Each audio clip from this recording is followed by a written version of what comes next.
plus Lita.com. 23 Nissan Altima, 17,416. Dime down, $280 a month, 72 months at 5% APR. Plus tax, tag, title to qualified buyers.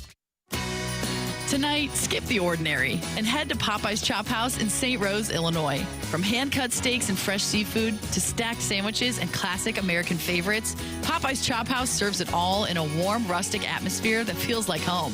And Popeye's Chop House has catering options to make any special event unforgettable with great food and great service. Find out more at popeyeschophouse.com. Popeye's Chop House in St. Rose, Illinois, another proud Kuna Foods partner. WXOS HD1 East St. Louis 101 ESPN is driven by Brown and Crouppen Law Firm. Rise and shine, St. Louis. It's the Brown and Crouppen Morning After with Tim McKernan, Doug Vaughn, Martin Kilcoyne, and Jackson Burkett on 101 ESPN. 7 o'clock in St. Louis. You are listening to the Morning After, presented by Brown and Crouppen on 101 ESPN and the TMA STL YouTube channel. Welcome to our healthcare evolution. 7 o'clock hour. Tim McKernan, Martin Kilcoyne. Little Jackie Papers is on the ones and twos. Doug Vaughn vacationing in the Hamptons this week. And we welcome you to get involved on the program by texting into the Air Comfort Service text inbox 314-399-9646, by calling in. Chairman Kurt standing by to take your calls on the Callier and Thompson phone lines at 314-974-0101, and then talking it over in the Form Energy YouTube chat where Jake Reynolds, Martin, says, "Morning, boys." How nice is that? You open up the YouTube chat window and they say, "Morning, boys." Is there a ... after that? Nope, just morning, boys. Just a friendly, how do you do? It's a new week. Jackson's updating text names for the next few days. And people are fired up for a big night of World Cup soccer. That morning boys reminds me of being in the field somewhere and it's like, Kilcoyne. And then you turn around to him and then they go, "You suck." And thank you. Thanks for alerting me to that. Now, I notice when Papers has to do the name updating, it always seems to be when we're a little shorthanded, doesn't it? Because you'll say, "I'm doing my best here, running the board, changing names, spitting hot takes." Right. In that order. That's exactly right. Order. I think that's just a coincidence over the last month or two. But I appreciate you recognizing my plight. There's not a lot of spots left open. Get in while you can. We're about out of room. Yeah, right. Capacity. I haven't seen this video. I'm not as involved in social media as Jackson is. God, what do you have? You had so many posts this weekend from the lake. Yeah. Just takes aplenty. Yeah. I saw the video of Libby Jack outside waving a Chinese flag during the 4th of July fireworks. That's Eric in the Central West End. Martin, did you see that? Did you run that on Sports Final? That sounds like bad reporting, but we do like to have all points of view. Hey, the U.S. is riding high and America is feeling it. However, some not so much. And then we just go to the video and then we say, text in with your thoughts. Right. No, listen, Eric in the Central West End has caught me red-handed. Literally. Pun intended. Yeah. Well played. Usually Doug handles the Lifetime Roofing lead, but Martin, this week you are going to be charged with it, and you're going to be put to the test here today because the Cardinals get 2 of 3 in Chicago, and then the Matthew Liberatore experience returned yesterday in the 6th inning. Following the Jordan Walker 3-run home run. The one thing you wanted to see with the very next hitter is Liberatore walk him when they get to the bottom of the inning, and he did it.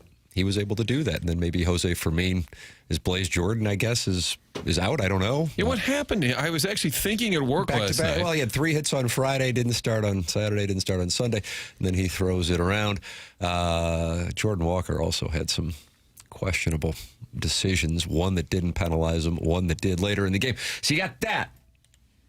And then you got tonight, brother, in Seattle, the United States of America going up against Belgium. And now What Up Flo is back in the mix. The question for you is, Dustin McClendon gives Doug the charge of the Lifetime Roofing lead. Today you have the honor of the Lifetime Roofing lead decision. I like how Doug stresses over it. Yes. Well, I understand you could talk about this. And you're like, just give me the lead. And he usually says, it's our hometown baseball Cardinals. And he just sounds like your grandfather drinking lemonade. How are the local ball players doing? To me, the lead is the U.S. of A. Papers, don't be offended. Jackson, do you agree with Martin's decision? The Balogun And all yeah. World Cup adjacent, but 100%. Balogun's playing the U.S. tonight. Over the Cardinals and Cubs in St. Louis, Missouri, where Zed played, and they timed out the fireworks perfectly during clarity. Could you believe that, Jackson? Were you rolling balls when that happened? You know it. But maybe if the series, and maybe this is dumb, maybe if the series was in St. Louis and not in Chicago, it would have been maybe. No, I still don't think it's the lead. You always advance the story, son. Ball was yesterday.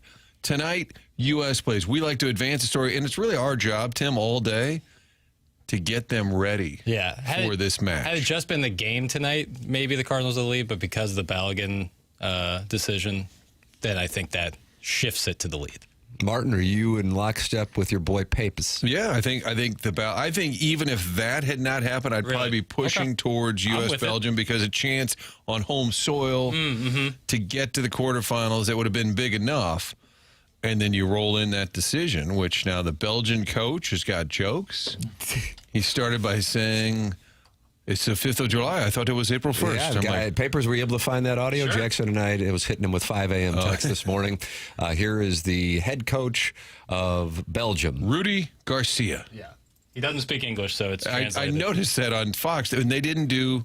They just put his face and just put the words under. It was awkward looking. This is translated by a woman. I don't know her name, but Sue. sure. I didn't know that FIFA World Cup, the 5th of July is now 1st April, and that it's April Fool's then. It is new news to me. Going back to the Belgian statement that they have released, a lot of our thoughts and opinions are in the release. We're not defending the national team or the federation. We are defending football, whether it's ethic or integrity. It's the first time in the World Cup history that such a decision is taken. I am a head coach. I will focus on my team, on tomorrow's game, regardless of the 11 starting players from the US. I will focus on my team, the pitch tomorrow, and for us to get the victory so we can reach the quarterfinals. I have to say, I could have sworn he also did the press conference in English, but perhaps I'm wrong on that. Neither here nor there. I don't know. But maybe it was like one of those kung fu movies where they dubbed over the audio. That's what Fox looked like. There was a male voice, and I said to my producer, is he talking or is that somebody else's voice? It was really weird. I saw him sitting at a podium talking. I apologize. I sent you on a fool's errand. If he doesn't speak English, I don't know. But I heard a male voice, and I could have sworn it was him talking. Either way, for those who that might have been difficult to understand since you had two different voices going, he said, is this April Fool's Day? He was stunned by it. Now, overnight, we have a development. I don't know why this happened overnight, especially considering the game is in Seattle. So, you're talking about 5 a.m. out there, and this was updated by The Athletic at 3:56 a.m. Belgium has been granted the right to appeal against FIFA's decision to suspend the one game handed to Flo Balogun less than 24 hours out from the team's round of 16 game against the United States. So now Belgium can appeal the decision. So after the United States got him back in, now Belgium, per The Athletic, is going to appeal the Flo Balogun getting back into the lineup tonight for the United States. Oh, we've got ourselves a little WWE. I was just going to say, this feels like pro wrestling. You get to appeal. No, you get to appeal. It's taking away the way they officiate the games, and I am not a soccer aficionado, but we saw the game last night. The English player gets a red card, and there's no call on the field. That's what always throws me off. There's no call on the field. They go look at it, oh, that's a red card. You're gone. And they can debate whether it is or isn't. I don't understand their process. Sources briefed on the matter, speaking anonymously to protect relationships, have now told The Athletic the Federation has now formally written to FIFA to appeal the matter, and the right to appeal has been granted. Both U.S. Soccer and the Belgium Federation were asked to make submissions by 5 a.m. Pacific. So literally, they had to do it 10 minutes ago, which has exasperated the Belgians, who have not received the decision by FIFA to review, as it is not made public. The Royal Belgian Football Association said in a statement the move was, quote, in direct contradiction of the competition regulations, and said it is exploring all potential options. So the United States and Belgium had to get this to FIFA by 5 a.m. Pacific. So again, 9 minutes ago, this played out overnight. Belgium now appealing that Flo Balogun will be playing tonight. Hopefully they'll be weary once the match arrives with all of this paperwork. I think at some point, the way Balogun addressed it over the week when he said, hey, listen, it's just what you do. You take your punishment. He took it very well. I think if you're Belgium, the coach comes out and makes a few cracks. You know, what is this? April Fools? Even though through the translator, it didn't really land. I think then you move on. I just don't. I think at some point it's like the Berube hand pass. Hey, you got to focus on what's next. You got to. Anyway, but it's not helping the critics of soccer that this is playing out because it's looking like a charade. If Belgium wins this appeal, can the United States appeal that appeal? Thanks. That's from MD 2020. Martin, do you have the regulations? This is Article 27. Yeah. Article 27. Yeah, not as familiar with Article 27 as I'd like to be. FIFA referenced that yesterday. Right. So the red card also, the language doesn't help either. He's been his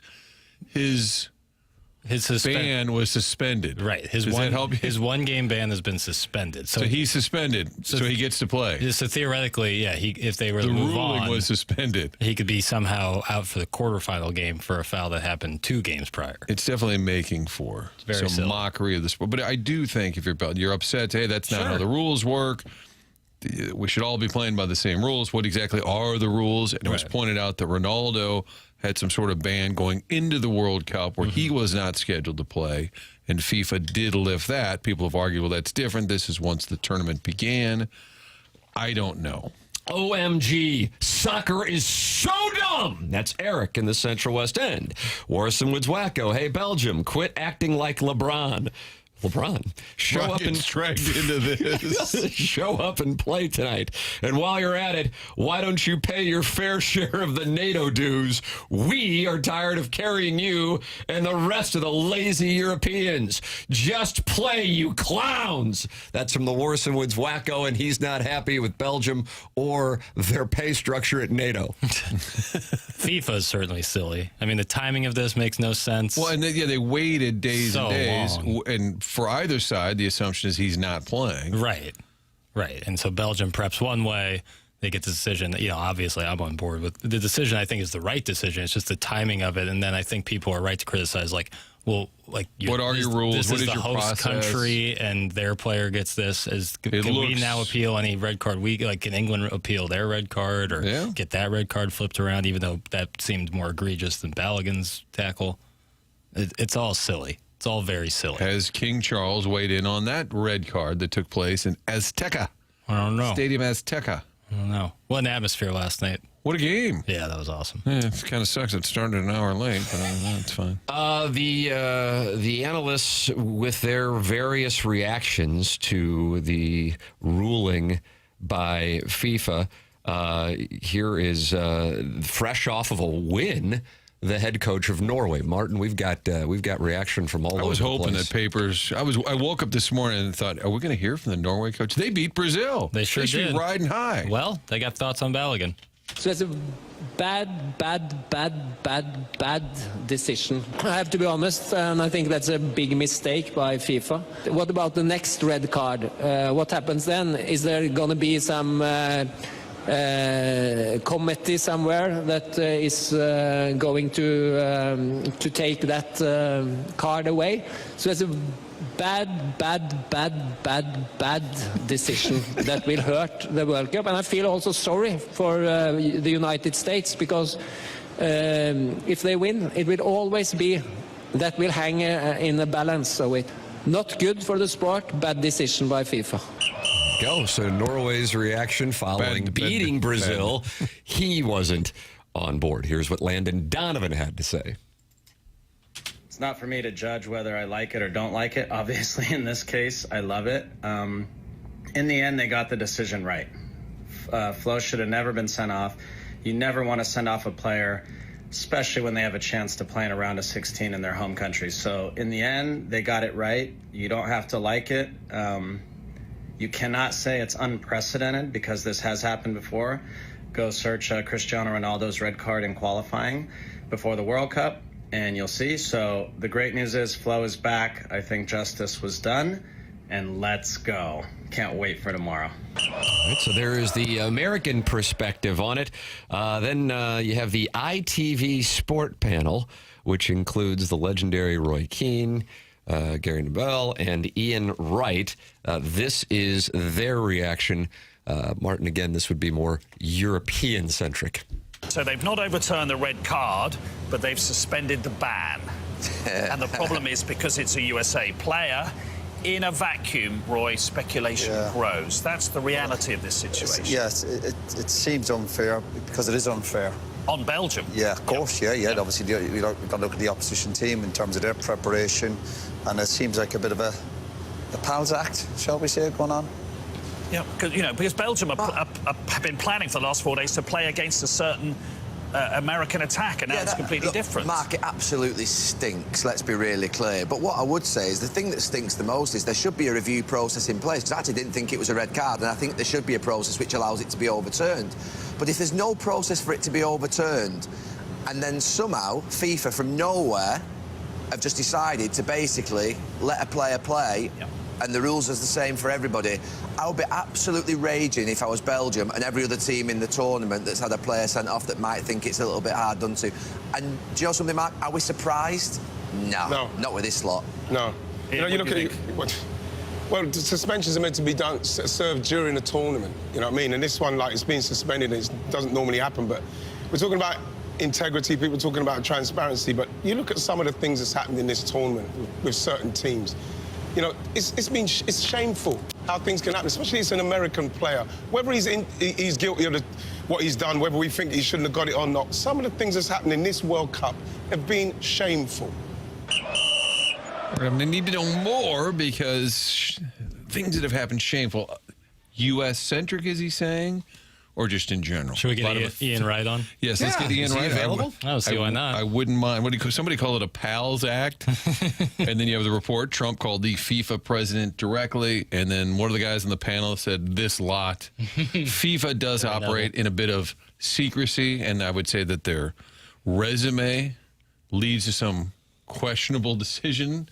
How they arrive. By the way, that FIFA president, can you picture him in your head? The bald gentleman from Switzerland, I believe. How old do you think he is? In his early 60s. 56. Okay. I was shocked. I was reading up on him last night. Yeah. But a PALS Act. I feel really bad for Balogun.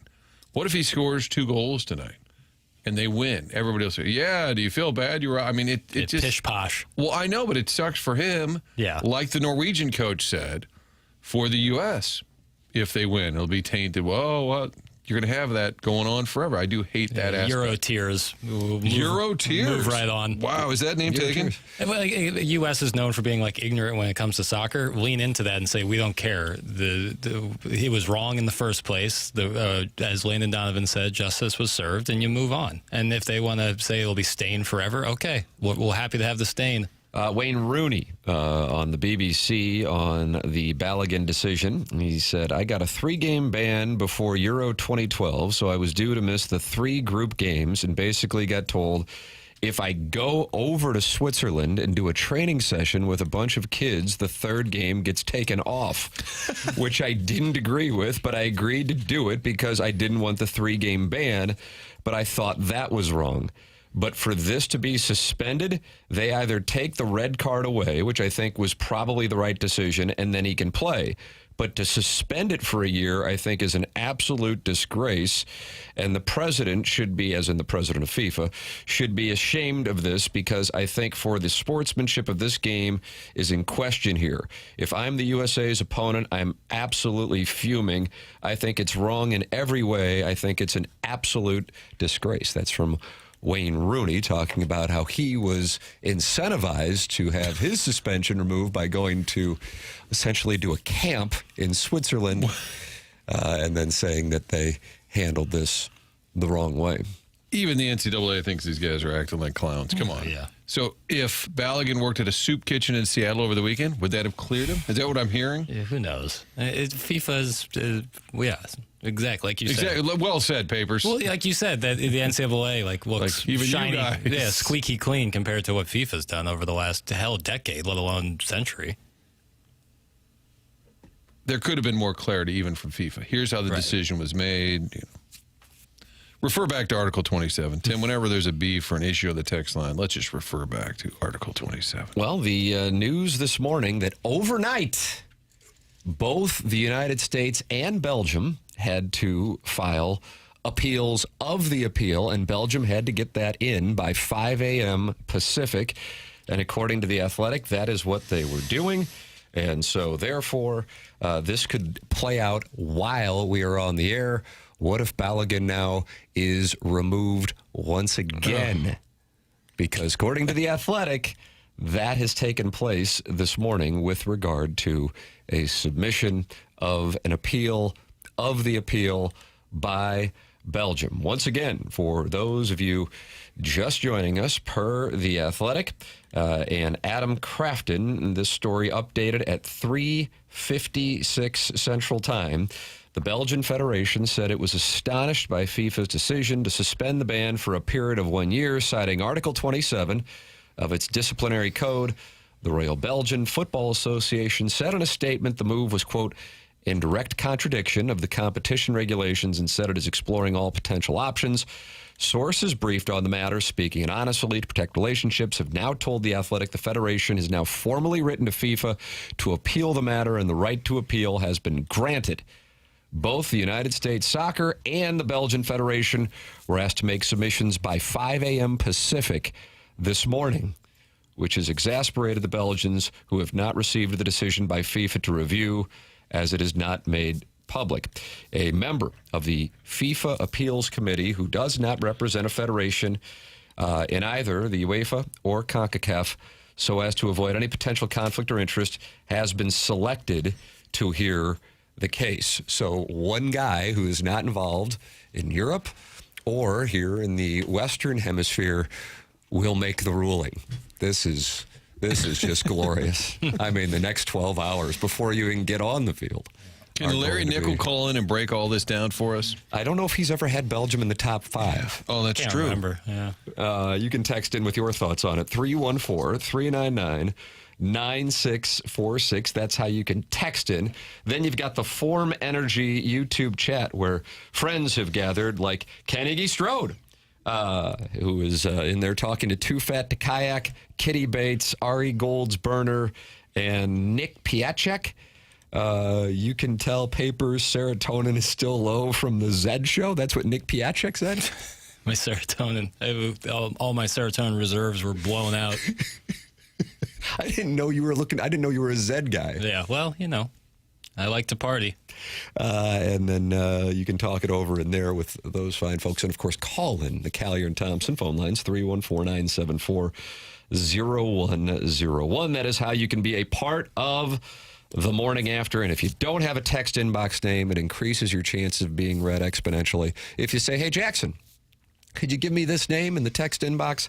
And you know what? If I know Jackie Papers, he's going to take very good care of you. So that is how you can get involved on the program in this Healthcare Evolution 7 o'clock hour. Healthcare Evolution is online at healthcare-evolution.com. Look at Jackson's flow. That flow is in part because of Healthcare Evolution and going out there and getting their treatment. What do they do out there, Papers? Let the people know, because people are looking at that flow and they say, I want some of that flow. Sure. It's a pretty simple process. Take some peptides, roll that into the scalp to help strengthen the scalp. What they're trying to do is essentially heal the scalp. Hair loss is essentially an injury, and so we're healing the scalp to not only create more hair, but stronger, thicker hair. And the results speak for themselves. In my case, it's been super easy. 2 treatments totaling about 22 minutes total. done right here in St. Louis. You don't have to go across the world. You don't have to spend a king's ransom to get this done. It's as affordable in the area and by guys you can trust over at Healthcare Evolution. Yeah, so if you're having nagging injuries, pain that won't go away, and a long wait to see your doctor, if you said yes to any of these, Healthcare Evolution, the people you need to see. They offer free consultations over the phone. That is right, free. Go to healthcare-evolution.com. Real answers and same-day pain relief provided by our 7 o'clock hour sponsor, Healthcare Evolution, at healthcare-evolution.com. Let them know you're a TMA listener and get that free phone consultation. 70% off an in-person consultation when you're a TMA listener at healthcare-evolution.com. Tim McKernan, Martin Kilcoyne, Jackson Burkett with you on the program. It's TMA 101 ESPN from the Stiefel Studios. Saturday, Pirates and Brewers. Pregame at 2:30. First pitch at 3:05. The MLB plays on 101 ESPN. With Air Comfort Service heating, cooling, and installation, you won't have to think about your comfort. Visit aircomfortservice.com. Things in Washington, D.C. may seem unsettled at times by their lack of progress. But one department in the U.S. government is progressing. That is the IRS. Hi, this is Lance Story with the Lance Story Law Firm. The IRS is in full function to collect on unpaid taxes. If you've been putting off a tax problem, it's time to call the Lance Story Law Firm and get it resolved. Don't think the government is too busy to focus on my issues. Too many of my clients thought the same. So if you owe back taxes or haven't filed returns in years, it's time to call the Lance Story Law Firm and finally resolve your tax issues. Remember, if you have tax problems, you have legal problems. Call the Lance Story Law Firm. Our office is right here in St. Louis. Or call 314-260-6120 or visit LanceStoryLaw.com to schedule your free consultation with your local tax resolution law firm, the Lance Story Law Firm. The choice of a lawyer is an important decision and should not be based solely upon advertisements. Half off up to $33,000 in options at select TR Hughes communities. TRHughes.com. Ozempic, Wegovy, GLP-1s. Every day, one thought haunts you. What if I stop? A British medical journal study says you'll gain the weight back 4 times faster. So what now? There is an answer. Alex Goen patented hypnosis. In fact, a JAMA study says adding behavior therapy to GLP-1s produced 3 times the results. Hypnosis is behavior therapy concentrated. And Alex Goen hypnosis is the only U.S. patented hypnosis proven useful by the U.S. Patent Office. Ozempic can't talk to your subconscious, where every habit lives. Alex Goen patented hypnosis does. Destroy cravings, make you full on half the food, kill late-night fridge attacks. So no more shots. Only $59.99 or your money back. Weight loss seminar Thursday, July 23rd, Marriott St. Louis West, 5:30 p.m. Stop smoking 8 p.m. Or Saturday, July 25th, Holiday Inn Express Airport, 11 a.m. Stop smoking 2 p.m. Sign up at alexgoen.com. Goen.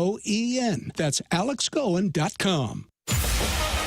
101 ESPN is proud to support this year's Songs for Soldiers benefit concert, taking place Friday, September 11th and Saturday, September 12th in Columbia, Illinois. The 13th annual Songs for Soldiers benefit concert, presented by Weber Chevrolet, Budweiser, Jim Beam, Veterans United, and Country Financial, will feature live music from Don Felder, formerly of the Eagles, Joe Nichols, Joe Dirt, Dazed and Confused STL, and more. Plus plenty of food, cheap drinks, and fun, with all proceeds supporting the Songs for Soldiers mission of helping combat veterans in need. Get all the ticket details now at 101ESPN.com. This is TMA, presented by Brown and Crouppen on 101 ESPN. Ladies and gentlemen, Mr. William Gilman. And he performed before Zed or after? After Ludacris. Have a great day. Thanks again. That's from the 314. How about that, Martin? Look at this. Look at the positivity as people are less than 12 hours away getting ready for the celebration of the United States and Belgium. Although I have a feeling that the story of Flo Balogun's return is not over, based on the Athletics reporting overnight that Belgium is appealing the appeal. CNBC also is now confirming that they have appealed the appeal that allowed Flo Balogun to play in tonight's U.S. round of 16 showdown in Seattle. Brief aside, and I believe I said this last week, but I want to reemphasize it. It is perfect that the game is in Seattle. I don't know if you could handpick a location that would be better for the atmosphere. I am thrilled that that's where it's going to be. Now, whatever nonsense continues to take place here between now and when things get underway at 7 o'clock, it sounds like this story is going to be going on throughout the day, based on the Athletics reporting that Belgium is appealing, and then the U.S. had to submit a real ruling. And for the record, then a non-UEFA, non-CONCACAF judge will decide whether or not Balogun gets to play. So for those of you waking up thinking that he's playing, the Athletic reporting overnight from anonymous sources that both the United States and Belgium had to make a submission by 5 a.m. Pacific.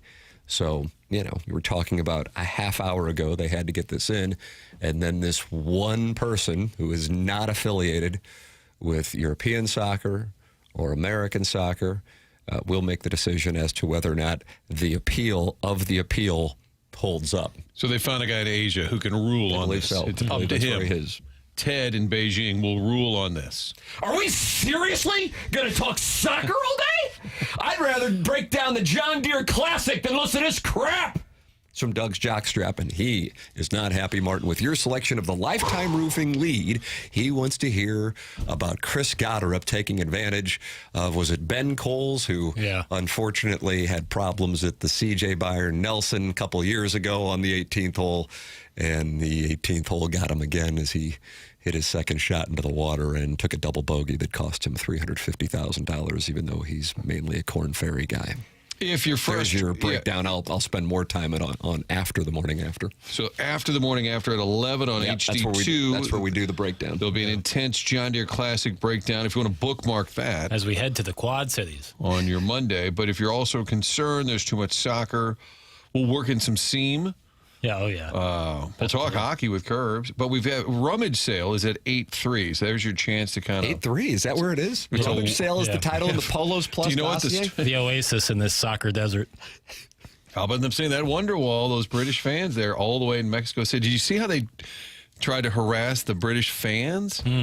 They went outside their hotel. We've got audio. Wow, you guys are all over. I'm sorry, it's soccer adjacent. I'm sorry. Who was that was upset, Bill? Doug's Jockstrap wants to talk John Deere and not United States, Belgium.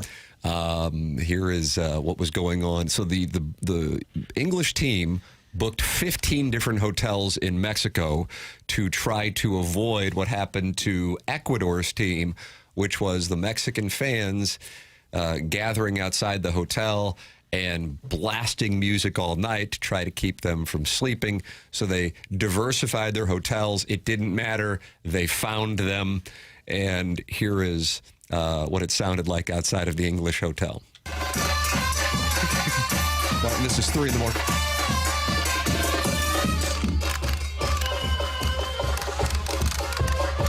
It's kind of catchy, actually. Sure. I can sleep through this. Some weird-ass dreams. Yeah, fireworks going off, too. That shooting into the air. Yeah. Who are these folks? Do they have tickets to the game? Are they not rested up? I think, maybe it's just whoever, hanging out. It's the weekend. So this went on all night outside of the English team hotel, but alas, it did not matter as they went down to Azteca Papers. Went up to Azteca. And got themselves a victory over the Mexican team. And so with that, England advances to the quarterfinals. Awesome game. Just incredible. Jude Bellingham scoring 2 goals in like a minute and 32 seconds. Mexico instantly responding. And then, England playing with 10 men. Atmosphere is crazy. The announcer kept, I think it's Darren Fletcher, kept saying, it's a thrill to be here. What a night. I'm just honored to be. Yeah. There's so much theater in soccer. Not only the players who were down on the ground, but the announcers always seem very emotional. Very flowery descriptions of things, which is kind of part of the charm. But they also peppered the team buses on the way. Did you see that? I don't know if it was some kind of foam. They were spraying the buses as they were arriving. Yeah. Maybe Mexico should add a red card, a fan red card, before the game even began. But no, wildly entertaining.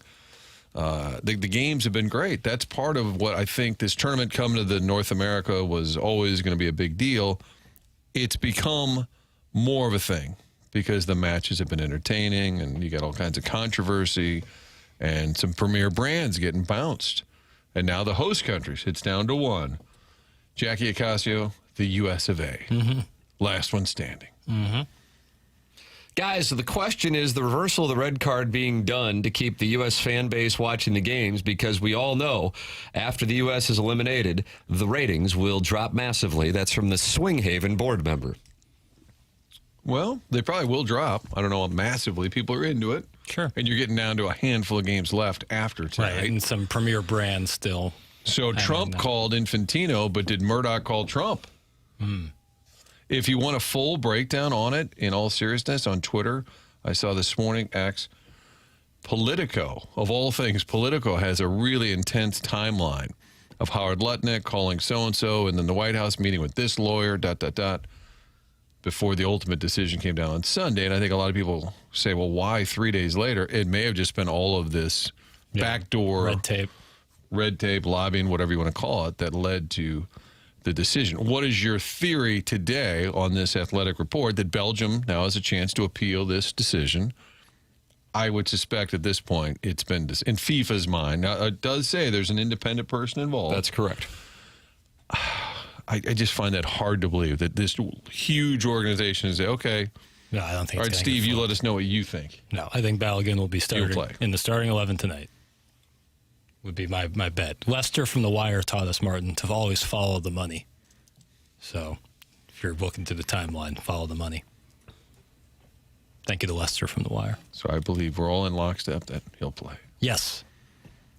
Bunch of spineless FIFA simps capitulating to Trump. Grow a pair, FIFA. Stand on your decision. That's from Jackson Soy Boy. You know this guy? I don't know him.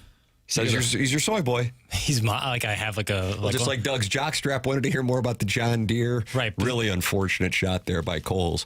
But again, Martin, that's coming up at 11 o'clock on After the Morning After. It's not in rummage sale because it's not in rummage sale. Tim, if you were wondering what's in rummage sale, 65 years ago Saturday, Tigers pitcher Frank Larry laid down a bunt in a regular season game. This bunt meant the world to Eddie in Queens. It didn't mean quite as much to Mike Francesa. It's already, I think I sent it like at 7 o'clock on 4th. You were probably already in line at Zed. Oh, yeah. Absolutely. I was fired up. But I'm like, this is an all-timer from Francesa. Yeah. In honor of our 4th of July weekend. Right, of course. Great TV analogy, TV skank. That's from Nathan from the east side of Alton. I don't follow that. Are you talking about, is that the Wire reference that Nathan from the east side of Alton is making reference to? I don't know. But back to my soy boy real TV quick. Skank? Okay, let's go back. Do you have a soy boy? No, but it's made it sound, that name makes it sound like I employ a soy boy. Flip that off. Like one would employ a private chef or a driver, like on my staff. Which I don't. I don't employ anybody. That'd be sweet. If you had some employees? I think it's time for you to have a soy boy on the payroll. Right, but like personal employees, you know? Really enjoying all the soccer talk this morning, fellas. Great job. What's next? 3 segments on Wimbledon. That's from the 302. And Martin, they're starting not to be happy. It reeks of a homer roll coming at any moment. Who cares? What a joke. This red card crap is just as bad as these stupid players flopping and acting like they just had their legs severed. It's so dramatic and so comedic. That's from the Hoosier Trojan Horse. Martin, how have the ratings been on the 2 Fox for this World Cup that they want to hear more about Wimbledon and the John Deere on? I haven't seen him consistently, but when I did see him, there was early on out of the U.S. cities, St. Louis was 3rd one night, 5th another night. So the local ratings have been strong, but nationally, you've seen the numbers, massive. And I think tonight, I don't know the history, or maybe it'll be the U.S. most watched U.S. soccer game. I'm going to say that that's in play on a Monday night here in July. The Bosnia-U.S. game had a combined 33.5 million viewers. Right. Give me some context on what that means. It's about a third of a Super Bowl. Most watched. Is that right? Okay. I would say Super Bowls are in the 100 to 110 million. Yeah. Most watched soccer telecast in American history was the Bosnia game last Wednesday. I would think they'll top that tonight, and you add in all of this backstory, maybe even some people who are kind of half interested. Yeah. Locally, I believe, really good as well. I don't have the numbers in front of me like those national numbers. But people have been into it. I do hate for the sport and none of us are big soccer geeks. I get it. And for people who love soccer, this is a huge moment for them. And I'm happy for everybody that's played the game their whole life, that loves the sport. But I hate the fact, because the people who don't like soccer, this just feeds into that. Sure. But it's more of a, to me, and I think maybe this is a little bit more in the weeds, but this is so much more a reflection on FIFA than it's the sport of soccer. I mean, but people are not. Right. The fan who hates soccer in the U.S. is saying, what a joke. Right. They're not looking at individual federations, but this is FIFA's handiwork in the first place to get the suspension or the ban, and then to flip on that and suspend it for a year, which makes no sense. And then to even allow this appeal from Belgium hours before the game that's going to take place tonight in Seattle. It's all nonsense. Well, even the announcement could have had more clarity on Sunday. Right. It was kind of like the smoke. It was like, is this real from the chimney? not? The Pope's been picked. Here we go. Oh, he's back. Right. This has to be the worst show ever. What time your show end? Martin, I'm going to read it again. Oh, I love this. This has to be the worst show ever. What time your show end? Us end at 11. Yeah, us end at 11. Sometimes 10:57. So if you're Sometimes making a 11:02. bookmark, sometimes 11:02. We're 11 o'clock adjacent on this show. In that ballpark. What time your show end? Me not happy. Sharon and Clayton is mad at you, Martin, for your selection of the Lifetime Roofing lead. That, of course, is Dustin McClendon's business, and that's online at lifetimeroofingstl.com. She started her text off with, hello. Can we talk about the wedding? And don't tell me it's not sports. He's a Hall of Fame tight end, and half of the NFL was in attendance. That's from Sharon and Clayton. And that was a guy breaking down a match, right? Well, reacting to Harry Kane. Yeah. What's that guy saying today? Oh, fired up. Got to dig that baby out. Yeah. I believe Sharon and Clayton, who was suspended briefly by Doug. Appliance discounter suspension logio. And then the Warsons with Wacko offered to buy her way out. He and Trump made a call to Doug's people at FIFA to get her on. And she's referring to the wedding, which was Travis Kelce and Taylor Swift Friday at Madison Square Garden. And Adam Sandler was the officiant, I believe. That's what's being reported. And he did some singing as well. That's pretty cool. And our guy Joe Buck was there. And I said in advance of this, I don't care about the reporting on it. Like, oh, where's it going to be? Oh, look at, they're lining the street. It's secret. But if I were invited, I would probably go just to see it, especially if I were a Fox announcer or ESPN announcer. Why not? Part of the spectacle. But I don't have a lot of details on the wedding papers. Will that be in a rummage sale? Oh, wow. Was Francesa invited? We can try. Oh, that would have been awesome. I would like his take more than anyone. 100%. Tell Sharon to go buy a People magazine. That is from Patrick Bateman. Do they still print? Sure. You ever been to a Hudson News, my man? Yes, airport. Yeah. Last minute purchase. They got when you get a plenty bottle of water for $9. Plenty of periodicals in there. I bet Travis took Taylor's last name, simp. That's from In DeBoer We Trust. That's a joke, but the name Travis Swift is pretty cool. How about that? What if the back of his jersey is Kelsey Swift? Kelsey Swift. Oh. Quiet down, Sharon. Nobody cares about that wedding nonsense anyway. Stop living through others. That's from Shooter McGavin. He's not happy. Oh, that's not going to play well with Sharon and Clayton. Orson with Wacko, however, is saying that they were there. Sharon and I had a great time at the Kelsey wedding. We sat at Tina Navratilova's table with Shaggy the rapper. So that was the table. The Orson Woods Wacko, Sharon and Clayton, Shaggy. Wow. And then Martina It wasn't Navratilova. me? Wow. Who could have thought that one hit could have brought them all the way to Madison Square Garden? It's like Live Magazine is back and better than ever. Welcome to our 2026 sexy and successful party. And here's what I've got. The Palm Beach Post. Oh, now it wants me to buy the Palm Beach, but I don't think I'm going to do it. Let's see. Could be a good investment.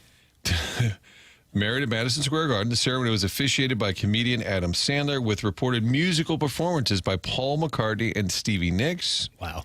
Kind of, we did the YMCA. Yeah. Compare, huh? Was Joshua there? Let's see. They wore custom Christian Dior. My text did exactly what I expected. The Cretans are so predictable. That's from Sharon and Clayton. And she is insinuating that she is the puppet master. Wow. How about that? But she does not deny that she sat with Shaggy. This guy's world class.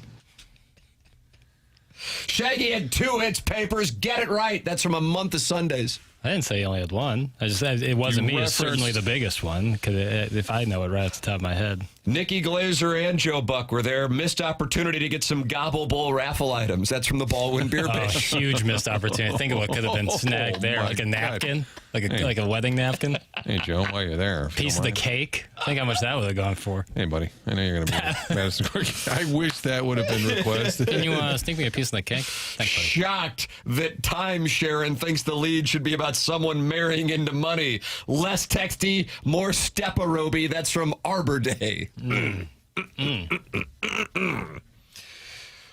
Nelly was there, according to this. Really? Yeah, get something signed, buddy. So, Jason Sudeikis, Jessica Chastain, Tommy Hilfiger. Laura Dern was there, randomly. Wonderful. Brad Pitt was there. Paul Rudd was there. Whoa, whoa, whoa. Didn't Sharon get a red card last week? Did she appeal that decision? That's from the 210 texter. I think it was a 2 days time suspension in the appliance discounter suspension logule.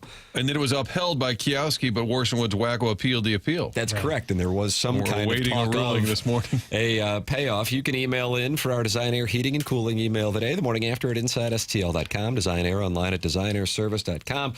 It looks like we are out of the upper 90s highs. Sweet mother of mercy. That was brutal, at least until next week. And then it looks like it starts up again next week with highs of 94, 96, and 97. But if you run into any air conditioning problems, you're still going to be dealing with highs in the upper 80s. It's DesignAirService.com. Design Air Heating and Cooling, the longest running sponsor on the morning after. That's Seth Goldcamp and his team at Design Air Heating and Cooling. Martin's a client. Doug's a client. I'm a client. We welcome you to become a client as well. Design Air Heating and Cooling online at DesignAirService.com. And you can sign up for the maintenance plan, and any issues you might have, you can forget about them, because they're going to come out and take care of it and make sure the air conditioning is ready to go during the summer, and it's ready to go with your HVAC during the winter on your furnace. DesignAirService.com. Email in the morning after at InsideSTL.com. To McKernan, Martin Kilcoyne, Doug Vaughn vacationing in the Hamptons this week. Little Jackie Papers is on the ones and twos. If you want to call in and talk it over, Chairman Kurt mans the Collier and Thompson phone lines at 314-974-0101. This is the Morning After, presented by Brown and Crouppen on 101 ESPN and the TMI-STL YouTube channel. 101 ESPN is powered by Kaufman Townsley.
This is Jackson with a SportsCenter update brought to you by Universal Windows Direct. USA takes on Belgium this evening in Seattle. It's going to be a 7 p.m. kickoff in the round of 16. That was another SportsCenter update brought to you by Universal Windows Direct. You'll be saying, I love my windows.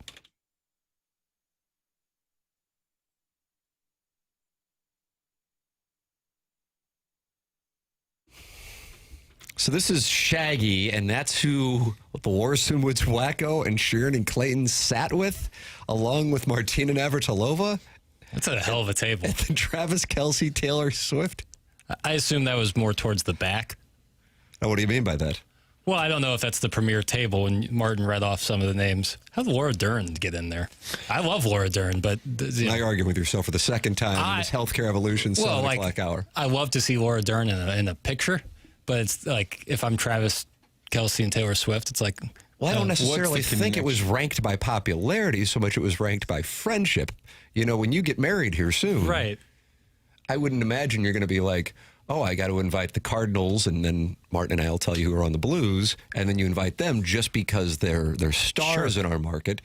You're going to invite Sweet Sweet Kai and Herb and Oatmeal and Private Citizen Pete. I would agree, but then do you think like it's like a Tuesday night and Taylor Swift's like, oh, let me invite over my dear friend Laura Dern?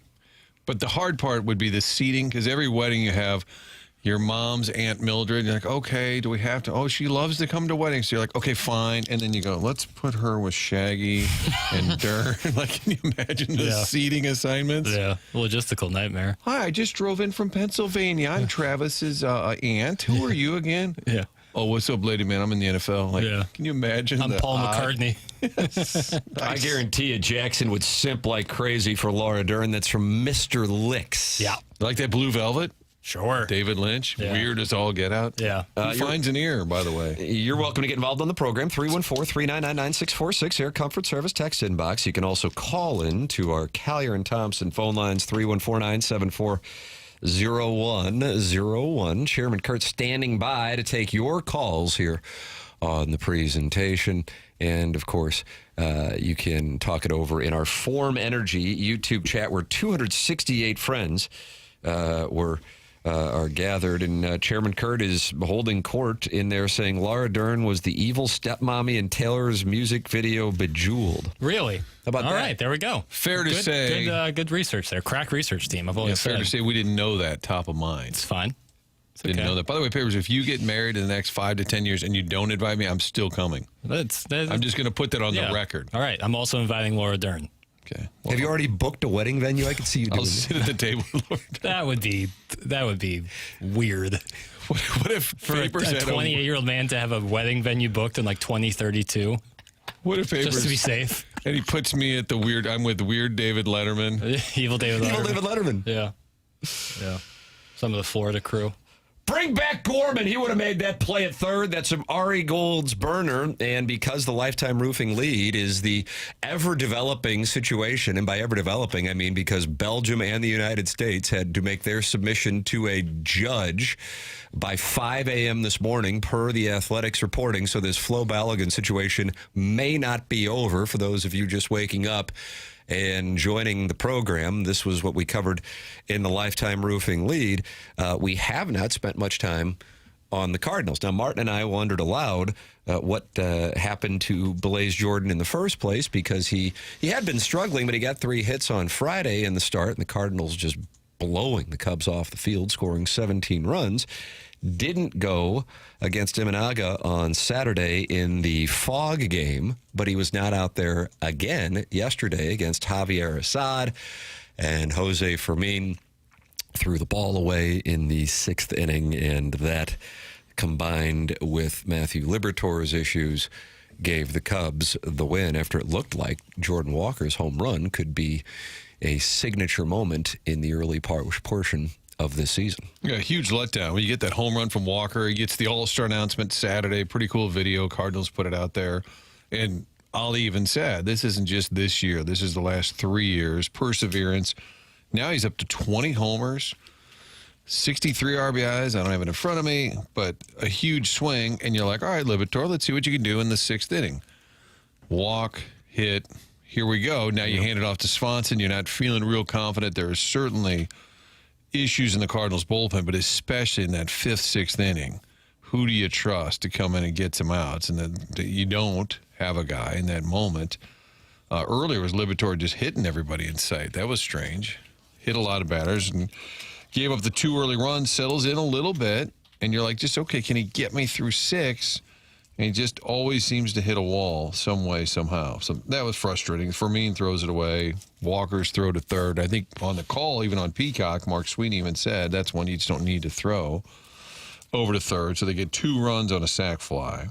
But on the whole, you go 4-2 with a trip to Atlanta, Chicago. This is the big stretch everybody talked about before the All-Star break against tougher opponents. Braves, Cubs, now Brewers, Braves. But 4-2 on that trip. Pretty good. Saturday night, our cable went out. I couldn't see the game. Oh, the fog game. The fog, I couldn't see the game, ironically, that people watching couldn't see and people playing apparently couldn't see. Where J.J. Weatherholt was seen mouthing the words, I can't see. Yeah. Not sure that's a good idea. So they had the fog delay after the 6th inning in which both Mason Wynn and J.J. Weatherholt were on camera saying, we can't see a thing. And then finally they waited, and the Cardinals were able to get another run and win that thing 3-0. So, yeah, Martin, you take 4 out of 6 when you're going into Atlanta and Chicago. If you would have said at the start of the week, you can have that, take that all day long. Now you will be put to the test yet again because you've got 5 games against the Milwaukee Brewers in 4 days. Friend of the program, Mike McGreevy, getting the ball this evening. Yeah, 4 night games in a row, 1 day game on Tuesday, part of the doubleheader, then the Braves. But on the whole, just every time I think, all right, they're about to hit this stretch where they really bottom out, they kind of bounce right back. And again, not much expected, but you're sitting there in a wild card spot and basically going to hit the All-Star break in contention. Cubs and Phillies are on top of the wild card race. Cardinals a game and a half back, tied with the Miami Marlins. Great opportunity for fans to see you this week because the weather looks pretty good. Temperatures are not absurd, and you get 5 against the Brewers, and then you get a chance to see the Braves and a monster week. I mean, this is significant here, both from the division standpoint. You somehow go 4-1, and you pick up 3 games on Milwaukee, and things look a whole lot different as you're sitting at 4.5 back. But at the same time, it can go the other way. You're facing 2 first-place teams, albeit the Braves have certainly fallen off from their super hot start.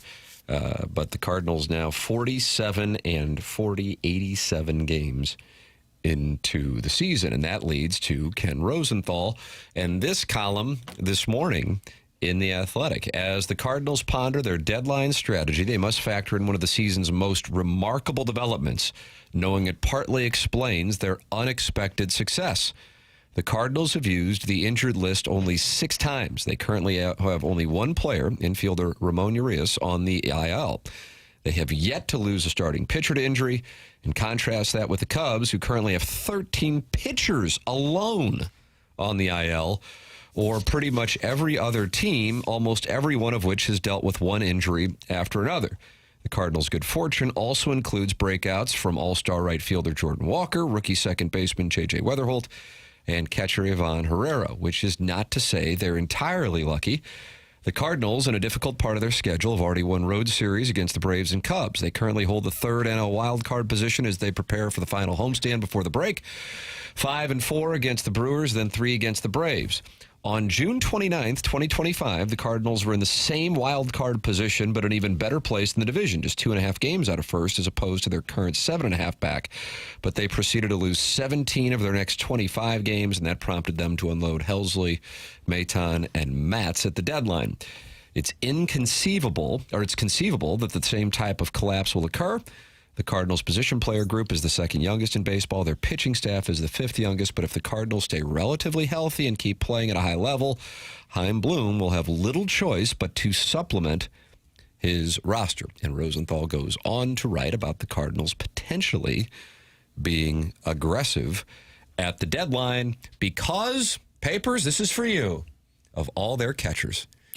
Because of the catchers, that's where the Cardinals could deal from in order to supplement, in particular, the pitching staff.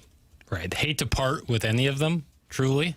Untouchable, Pages, Pozo. All of them. I mean, truly. All of them. I wish I could say all of them are untouchable, but if you are the deal. So if you could get Scooble for Pozo, you say no. They're going to need a sweetener in there. You know, either a cash consideration. Green? Yeah, that'd be good. That'd be good. So Green and Scooble for Pozo. Okay. And I want the tiger statue they have out in front. All right. And I want that. And move that down to Fro Field. Exactly right. It took the words out of my mouth. So that's what I would need for Pozo. If you're talking, some of these prospects who could even be better, we're going to need more. I don't see them being aggressive at all.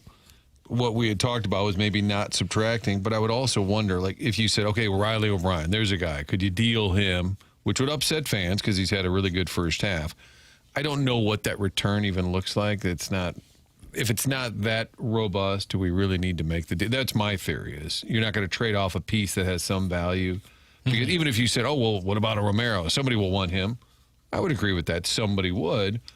But what's the return? Is it really worth upending what's a possible playoff team? Possible. Yeah. To get a little piece in return for one of those guys. That, to me, is the point. Question?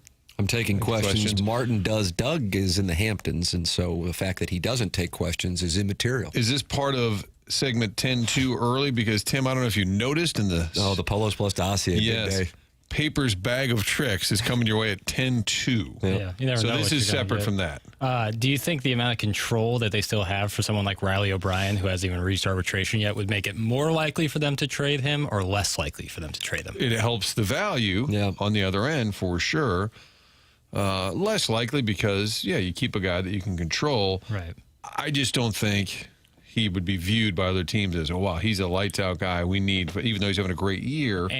But the fact that you would have control for a while, don't you think that would make it more likely? I think he's more valuable right now here than he. What I'm saying is, if the return isn't really much, if it's a single A shortstop, right.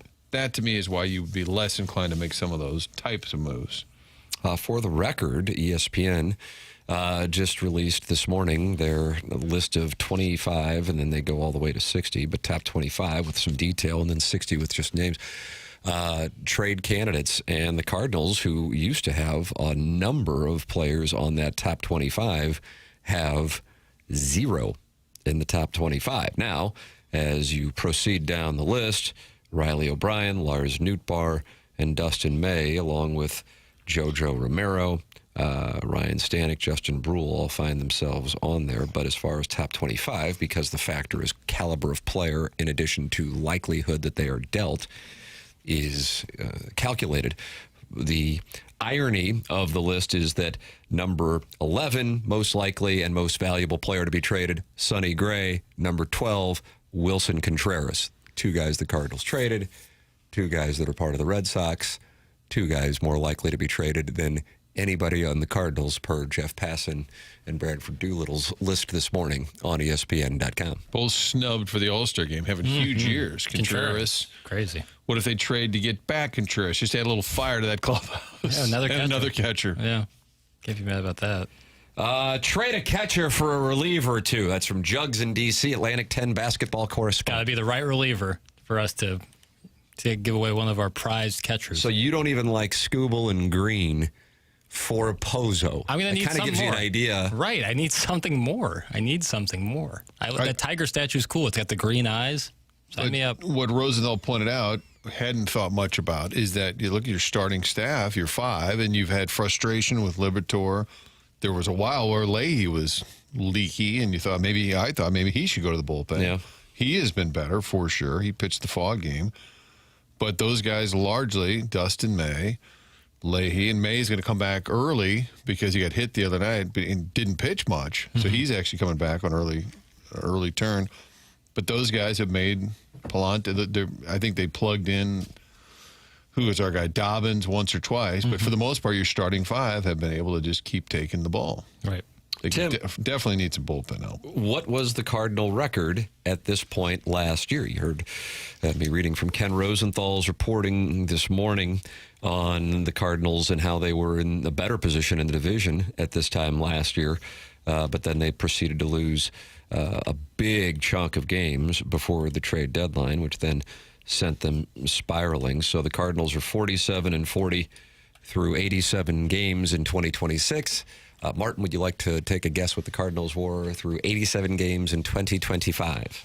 47-40 this year, 46-41 last year. 47-40 at this point last year. Does feel different. And they were 50-46 through 96 games, so things got away from them over the next 9 games. So you got to test here. I mean, yeah, it's the last week before the All-Star break, but there is a lot of baseball, 8 games, and 8 critical games, in part because I think there is a really good chance that the Atlanta Braves are more of a wild card team than they are a division winner based on their trajectory and the Phillies' trajectory. And then, of course, the Milwaukee Brewers. And things look a lot different if you're actually in the division race. But if you're 10 back of the division race, you've got yourself a different conversation. So this is pivotal with 5 games in 4 days against the Brewers and then 3 against the Braves before the All-Star break. Your thoughts are welcome by texting in 314-399-9646.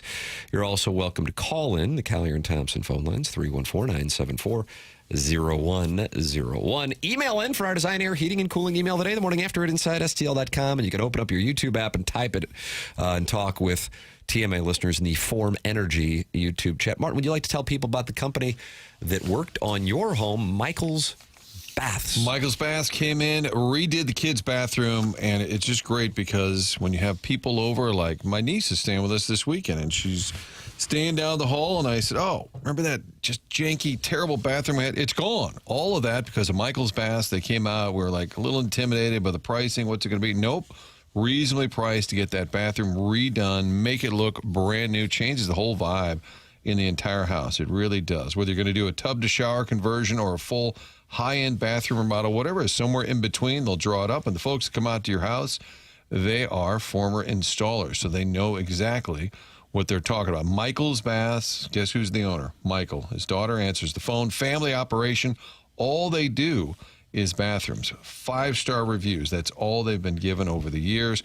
And the entire crew that was inside our home, they all work directly for Michael. They're not subcontracted out. That can be a real pain sometime. So if you're ready to just find out what the options are, go to michaelsbaths.com. That is plural, michaelsbaths.com, or call 636-775-0800. 636-775-0800. If you're in the 101 ESPN listening area, they will come to you. There are financing options, and they can make that bathroom look spectacular. I showed these guys the before, the after. It's unbelievable. The work is great, and the company is, too. Family owned and operated. Michael's Baths at 636-775-0800. It is 8:07 in St. Louis. We close out our Healthcare Revolution 7 o'clock hour and head into the Fisher Window and Door Store 8 o'clock hour on the morning after 101 ESPN and the TMA STL YouTube channel from the Stiefel Studios.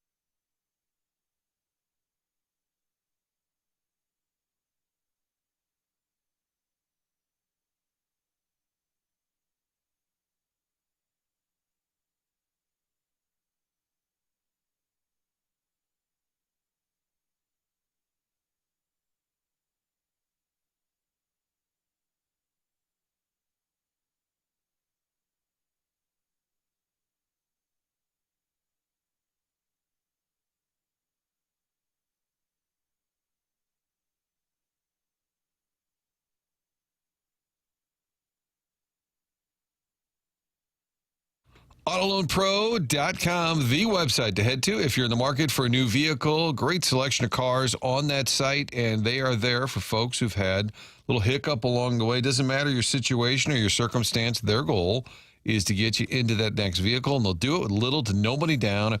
Also, best rates possible. They know that anyone could sell you a car, but it takes a pro to do it right. That's Auto Loan Pro. They're part of the Lita family. Website has the vehicles and also that promise to get you a deal because they work with over 50 different lenders. That's how they get the best financing possible. Making that large purchase with financing gets complicated, and if there's an issue along the way, they know you need some help. That's what they do. Get you into that vehicle. They'll also help you fix your credit by taking that playbook they put together, You can download that at autoloanpro.com. The playbook will educate you on the credit industry. Get that car of your choice in the future. So fix your credit, get a new car, all of it, one spot, autoloanpro.com. Only thing to know is to choose the pro.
Firecrackers bursting, fireworks going off tonight.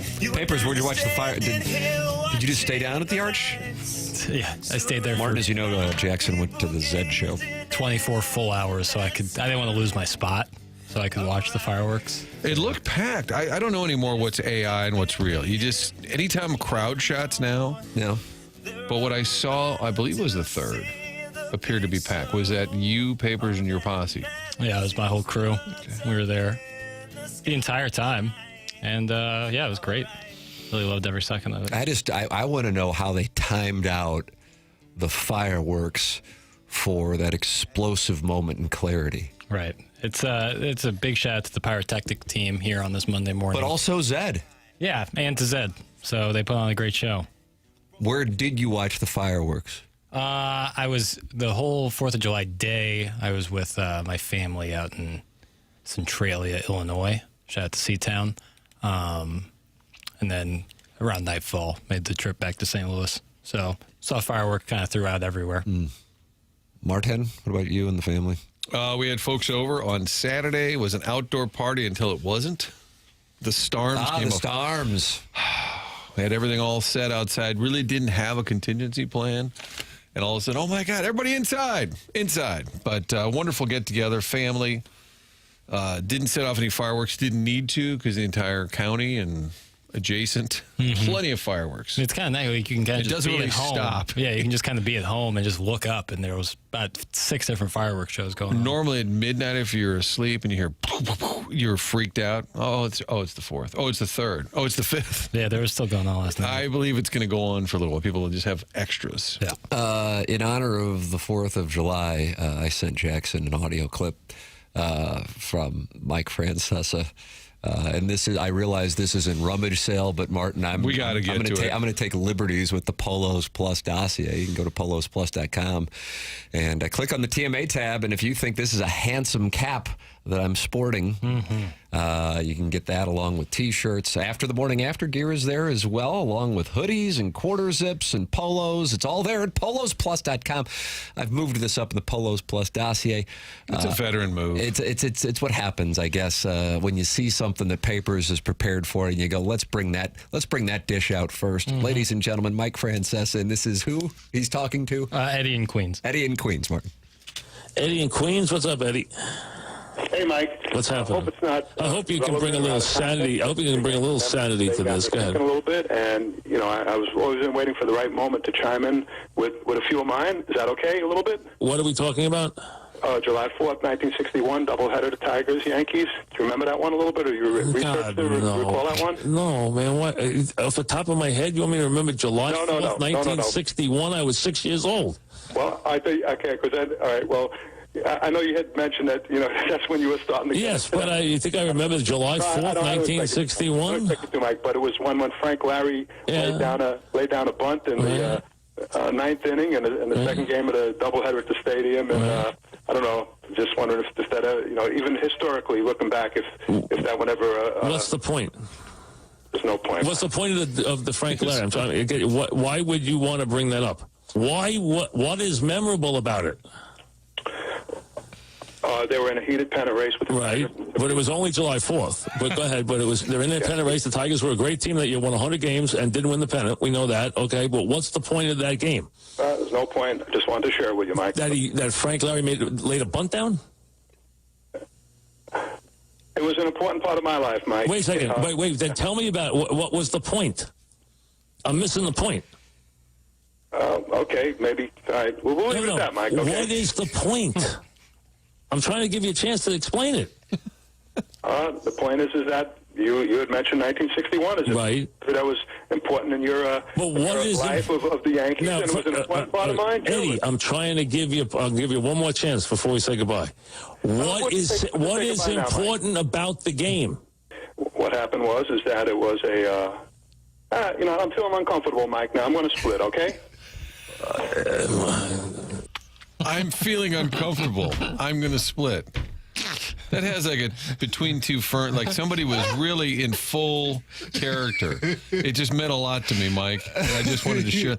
Was this weekend, or is that an old? This is so he's taking calls on Saturday? No. He was telling 4th of July stories and baseball memories, and then Eddie from Queens, who at the start of the call said he had been waiting for the right time to share this one, brings up a bunt that was laid down on the 4th of July between the Yankees and the Detroit Tigers, a great team in 1961, and asked Mike for his memories. Mike was not happy because he was only 6. And then when he said, well, it was in the middle of a pennant race, he said, well, it was the 4th of July. It can't be that heated. 2 months left of baseball. I thought he said at the beginning, like on this Saturday. I'm like, oh my God. It was the 4th of July. It said 4th of July, 1961. So that's why I thought Francesa said no, bringing something on a Saturday. No, I thought he said he barely brings anything on a Tuesday anymore. Bet Rivas. Yeah. NBC Sports now is confirming what The Athletic reported overnight, that Belgium is indeed appealing the appeal of the United States. Flo Balogun, FIFA recession of the it's a recession. It's a recession of the suspension.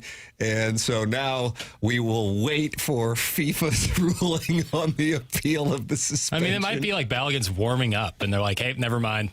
They bring out a comically big cane, like in the Looney Tunes, and bring him right out. Didn't the Athletics report say that Belgium had till 5 a.m. 5 a.m. Pacific. Okay, right. 5 a.m. Pacific. To get in their paperwork, but That's so correct. did the U.S. I'm like, what does the U.S. have to do? Like, hey, we're good. Yeah, right. We're good with We agree. Yeah. We agree. So at any moment, we could find out whether or not he's really, really playing.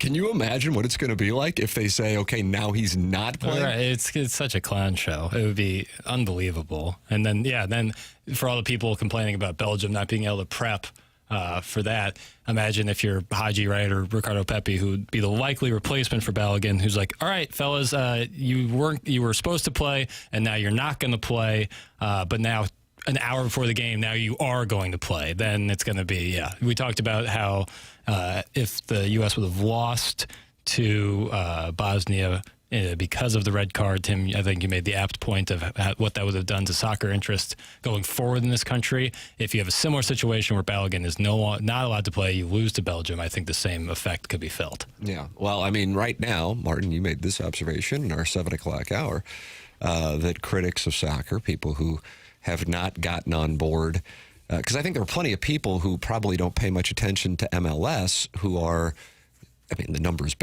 bear this out, who are incredibly invested in the World Cup, but then those who don't enjoy MLS or the World Cup are going, see, this is why I don't like it. You have a team that's not even involved in that match, the U.S.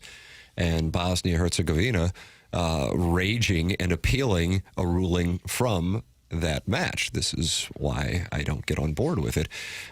So that, no matter what, has played out. And then no matter the result tonight, that will be there. I suppose the only way that there is, quote, peace is if Balogun gets to play and Belgium still beats the United States. Then yes. But the United States beats Belgium. Globally, this is what you will be hearing about. We played audio of shows, and these aren't Belgian shows. This is Roy Keane. You have an American player talking about it as well, Herculez Gomez. Yeah. Here is what he had to say about it. Yeah, to Ali's point, I mean, Ali's talking about an appeal process. There is no appeal process here at this FIFA World Cup. They're not allowed to do this. So take it one step further, Ali. This is moving the goalpost on the players, because all you want as a player is, if the referee is going to be bad on the field, be bad consistently so that the players can get used to it, so the players can adapt. There is no way to adapt here. Jan mentioned about in his village, the rules as you go. This is what it is here. I mean, I'm of the train of thought that it's not a red card in real time, but Ali said it best.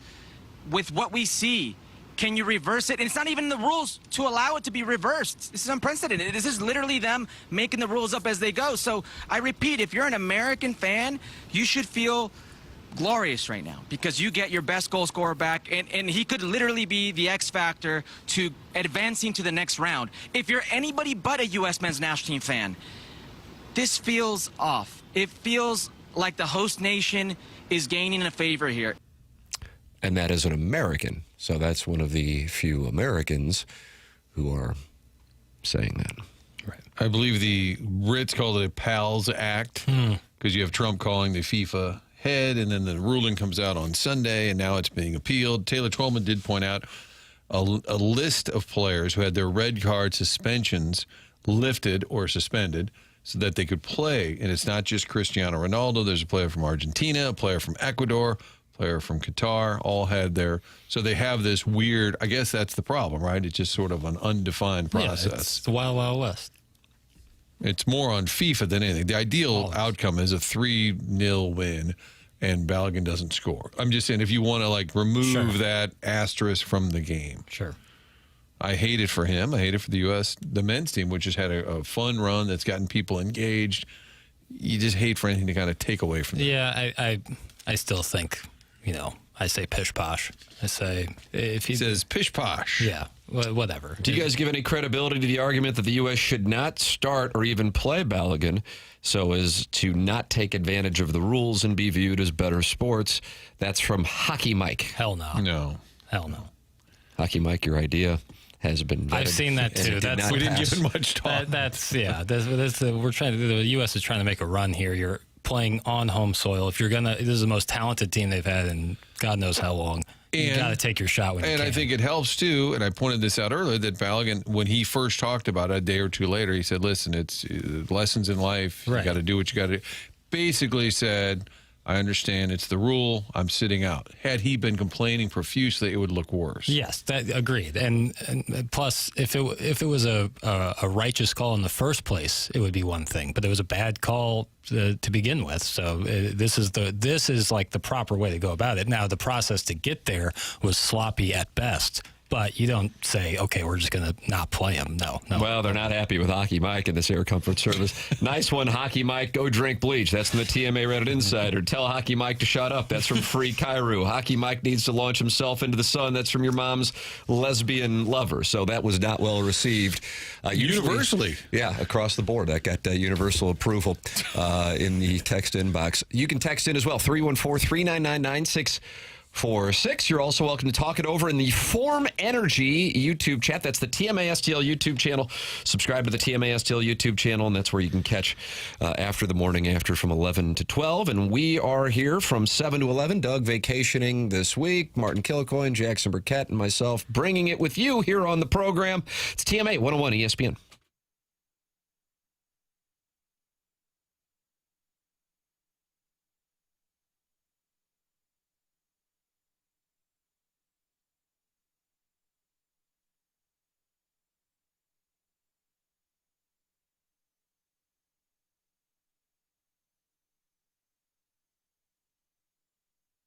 I don't know what's about to happen here, Martin, but I was just told leading up to this FanDuel conversation that this one is such a lock. Martin's getting his pen ready. Yeah. Everybody should. Everybody should. On the biggest stage in the world, FanDuel is changing the game because sometimes your player gets subbed off and your bet goes with them. Not anymore. With FanDuel's Super Sub, if your player is subbed out, your bet stays in. That's right. If your player leaves the match, your bet continues on with the substitute.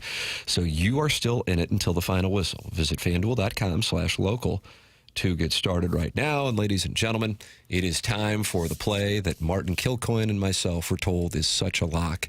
Here it is from Jackson Burkett, Soccer Insider. 2 World Cup games today. You got Portugal and Spain. Of course, U.S. takes on Belgium. I like both teams to score, including extra time in both games. So you go to team props. We're going 4-game parlay, and it's such a lock. It's not even funny. 2-game parlay. 2-game parlay here. You go to team props in your FanDuel section, and it'll say both teams to score. You're going to click yes on both the Portugal and Spain game and the U.S. Belgium game. That's going to come out to plus 133. But thanks to our friends over at FanDuel, they're giving you a 30% profit boost, making that plus 173 for both teams to score in both games. I thought you said you liked both going extra time, too. No, including extra time. So they each. So if they go 0-0 into extra time and then both score, you still get paid. So all I need is a goal in each game? From each team. So you'll be cheering for Belgium to score? Not necessarily. I just think it will happen. And they'll write that. Each team scores with both legs?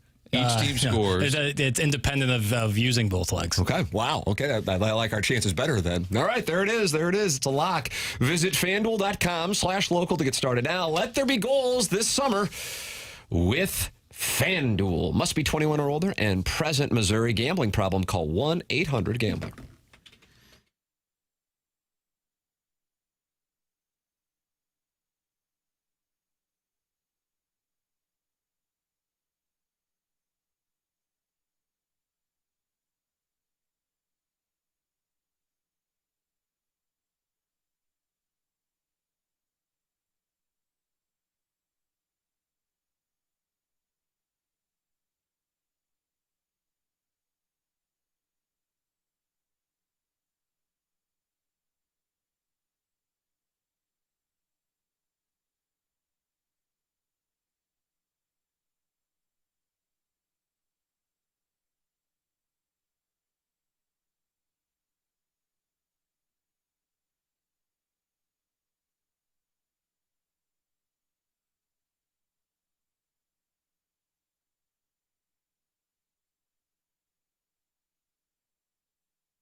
Hey, that summer heat is right here on us. Classic Air Care, heating, cooling, plumbing, and electric are here for you. And, folks, they're fast. They've got over 100 vans on the road. You've seen them. They've got those penguins on them.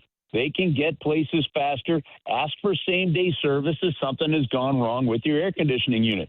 And they're also pretty simple, just professional and trustworthy. If you're unsure about a company's diagnosis that you've had, well, you get a free second opinion from Classic Air Care before making a cost of repair or replacement decision. Let Classic Air Care's experienced technicians take a look. They'll inspect your system, review other companies' diagnosis. They provide you honest expert recommendations so you can move forward with confidence. Call Classic Air Care today for your free second opinion.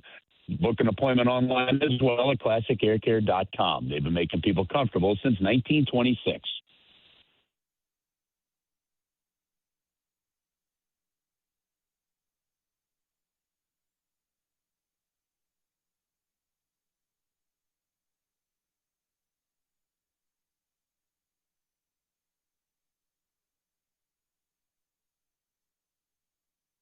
It's the Morning After 101 ESPN. Tim McKernan, Martin Kilcoyne, Jackson Burkett with you. Doug Vaughn vacationing this week and joining us as he always does on Monday mornings here on 101 ESPN and the TMA STL YouTube channel is the voice of the Blues, Chris Kerber. Morning, Kerbs.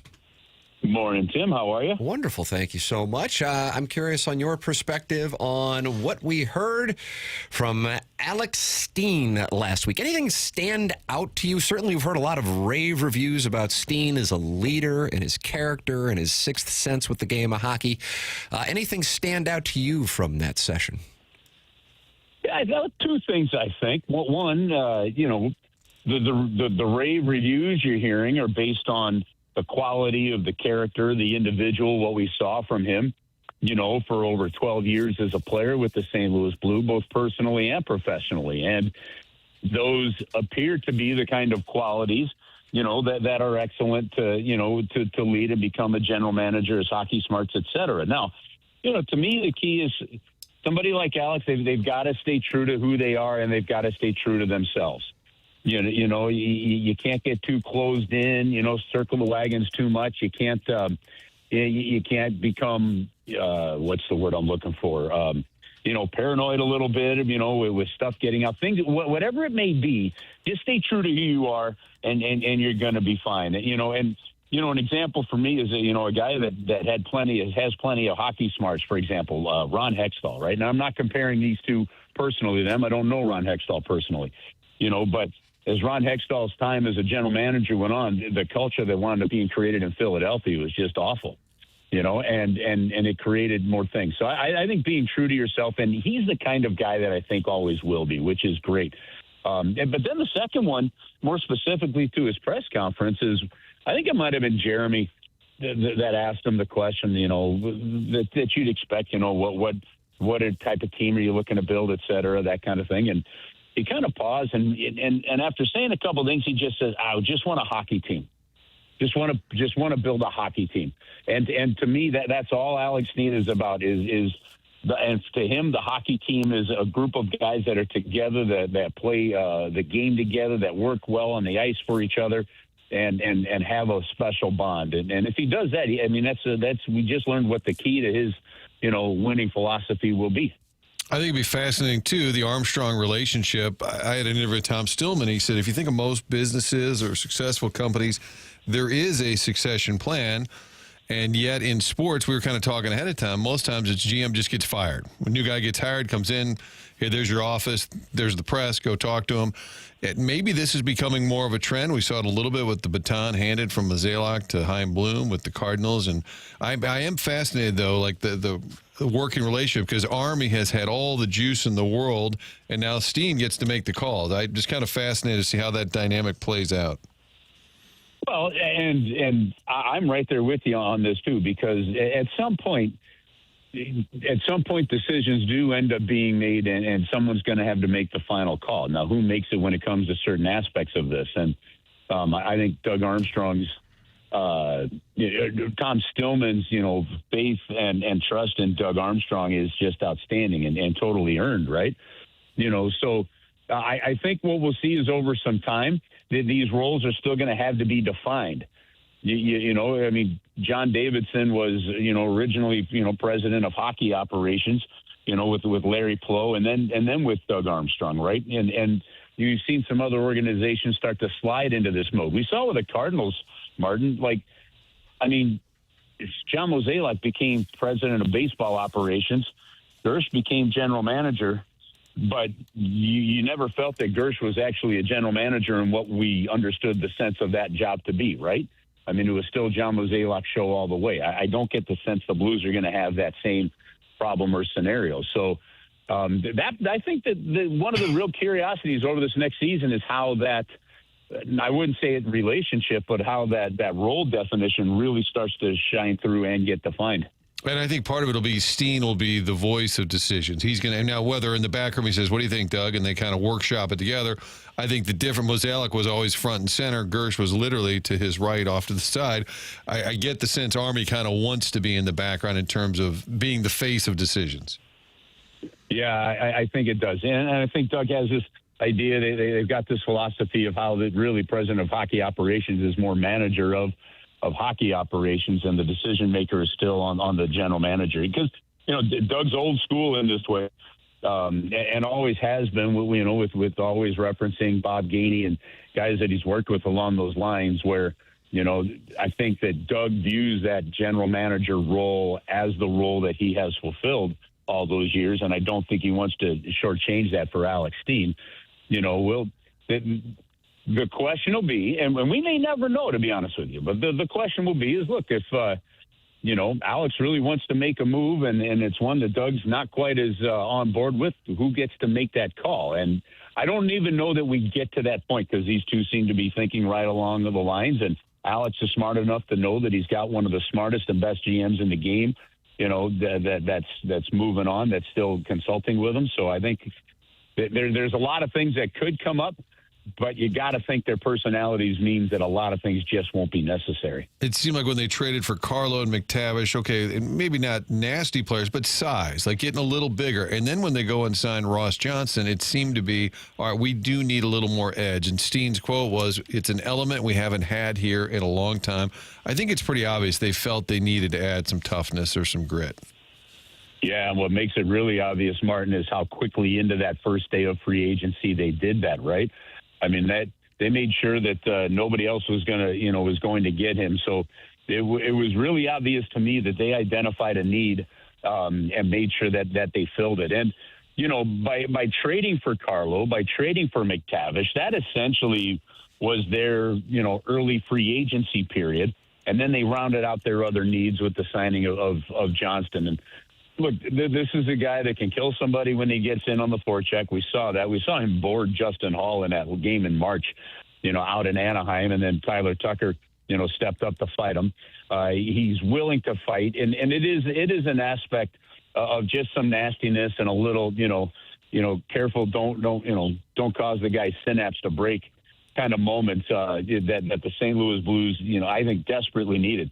The guy in the top six that would do it on a regular basis, that was Braden Shen, and he needed some help in that eventually. And the guy on the bottom six that would do it is Nathan Walker, and there wasn't an intimidating size factor, you know, that and now the Blues have that, and so I love the fact that they signed into a couple-year deal so he can get comfortable and grow along with this group. And listen, I know it's not a role that is played the same way that it used to be played. But guys, it's still a role that I still see is very important in this game, especially when you have younger players coming up. You've got to have someone that says, don't worry about it, I got your back when you're out there. And it helps the development of younger players. Chris Kerber with us on Mondays here on TMA, giving us his perspective on the St. Louis Blues. Kerbs, we always appreciate the time. Thank you so much. All right, guys. Have an awesome week. Talk to you a little later. That's Chris Kerber with us here on the Callier and Thompson phone lines. Doug is vacationing in the Hamptons this week, but Papers, he still wants to tell us about people. Who would he like us to talk about and learn about and know about and do things? The STL tax lawyer. That's Mark Milton. You want to hear about him, Martin? Are you currently sideways with the IRS? I hope not. But if you have years of unfiled tax returns or tax liens, bank levies, wage garnishments keeping you up at night, or even worse, you could be facing IRS criminal investigation. If so, you should contact STL tax lawyer Mark Milton at stltaxlawyer.com. Mark Milton and stltaxlawyer.com provide a local and holistic approach to tax resolution.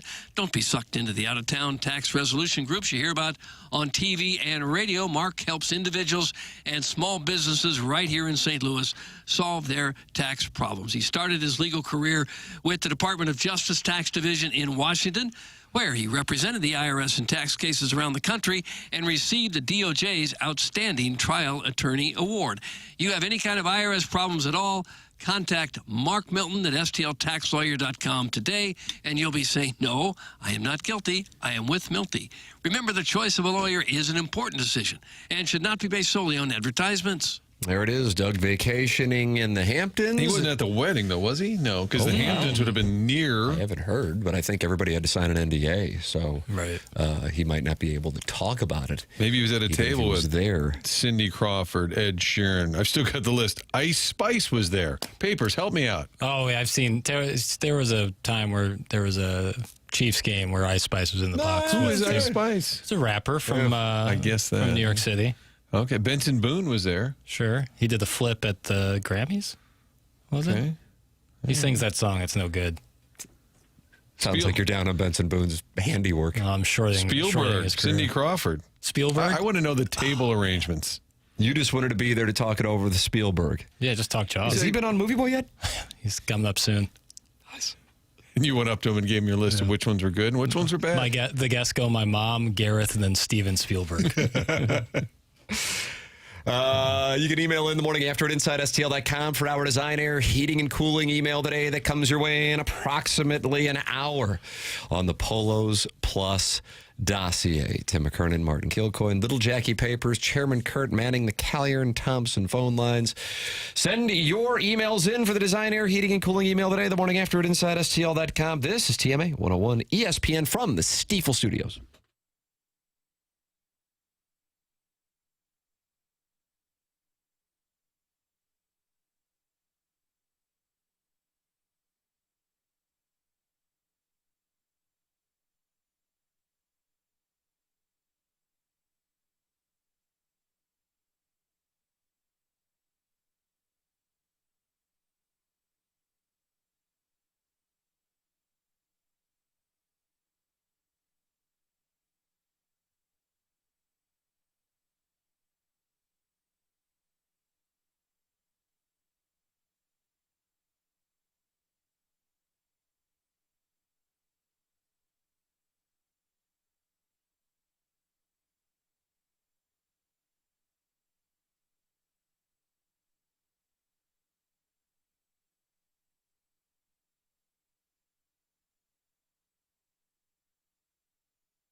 This is Jackson with a Sports Center update brought to you by Saliga Heating and Cooling. Brewers and Cardinals tonight following the loss last evening to the Cubs.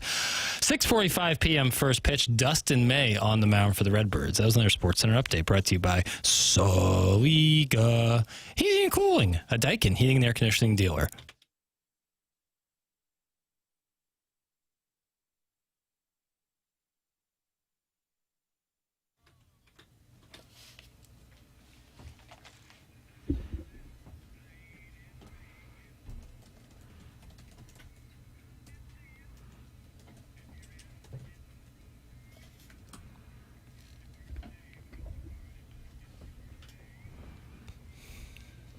This is the original, right? And then 50 Cent did his in 2003. Yeah, Conway Twitty. Yeah, it was a cover of Conway Twitty. It's TMA 101 ESPN, Fisher Window and Door Store, 8 o'clock hour. Tim McKernan, Martin Kilcoyne, Jackson Burkett with you. Doug is in the Hamptons all week long. What was that? Conway Pity, it says. It's your birthday. 50 Cent's birthday today. So I thought it was a good time to bring out Conway. That creation of Conway Twitty covering in the club. Oh, but it says Conway Fitty? Yeah. And I know 50 Cent, when he heard this, really enjoyed it. He did tweet about it, saying like he actually did. He thought it was hilarious. Oh, that's good. Yeah.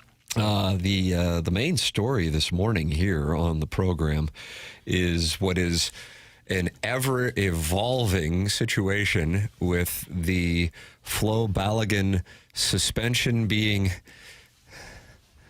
delayed. The ban has been suspended. Balogun, good news is you're suspended. No, your ruling was suspended. So I'm out? No, you're back. So you're suspended. Belgium and the United States overnight, for the record, this is overnight.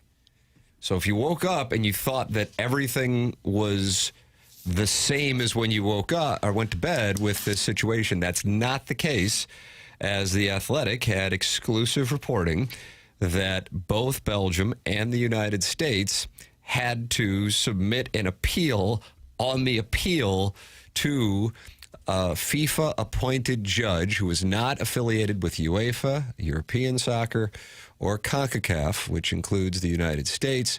And then that unbiased, unaffiliated judge would make the decision on whether or not the suspension would hold. Mm-hmm. Thank you.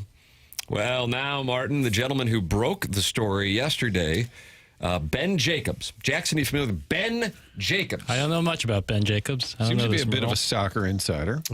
He is, approximately 800,000 followers on the Twitter tweets. This is breaking this hour. RBFA issues a new statement, and that is, for the record, what do you think that stands for? Say the acronym. Royal Belgian RBFA. Royal Belgian Football Association. That's correct. Yeah. RBFA, the Royal Belgium Football Association, has issued a new statement accusing FIFA of making their appeal, quote, inadmissible, adding they have no choice but to, quote, challenge the players' eligibility for tonight's match. After learning through media reports, because, again, FIFA has not issued a statement on it. No. This is all from media reports, which further adds to the fun and games of the last 18 hours. After learning through media reports of FIFA's decision to lift the automatic suspension of player Balogun. I like that, player Balogun. The RBFA sent a letter to FIFA requesting a copy of the decision, an explanation of the process that had been followed, and setting out its position regarding the applicable regulations. As its only response, FIFA sent a letter to the RBFA stating that it considered this correspondence to constitute an appeal, that a judge had been appointed, and that the RBFA had only a few hours to complete that appeal. No information whatsoever was provided by FIFA. For an appeal to be admissible, FIFA's own regulations state that the reasoned decision must first have been communicated to the appellant. While the RBFA was merely seeking legitimate explanations, FIFA itself created an appeal and immediately ensured that it would be declared inadmissible. All of this occurred while FIFA simultaneously refused to respond to the RBFA's legitimate requests.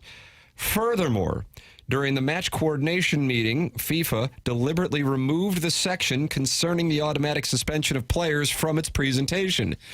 This topic had nonetheless been part of all such meetings before each of the previous 4 matches. The RBFA questioned FIFA, both orally and in writing, about the reasons for this change, yet once again received no response. To be clear, as of this moment, the RBFA has still not received any decision or any explanation from FIFA regarding this matter. It therefore has no alternative but to challenge the players' eligibility for the upcoming match. Regardless of the sporting outcome of this match tonight, the RBFA is deeply saddened by the course of events and will continue to fight in the coming hours, days, and months in defense of the fundamental principles of ethics, fair competition, and the interests of football as a whole. That coming out just this morning as FIFA attempted to appeal the suspension of the suspension, but they were told that that appeal would be inadmissible. In the meetings that both sides have before games, the section in which the suspension of players was removed from the presentation, Belgium notes that they have played 4 games before this one, and in each one of those 4 meetings, they had tended to the automatic suspension of players portion of the meetings, but in the case of the meeting between the United States and Belgium by FIFA, it was removed from the meeting and not addressed as to why it was removed. And Martin, every hour we will have yet another development into the scumbaggery of the festivities taking place tonight in Seattle. I wonder when the 30 for 30 on this will come out. When do you think that'll come out? Yeah, soon, quickly after.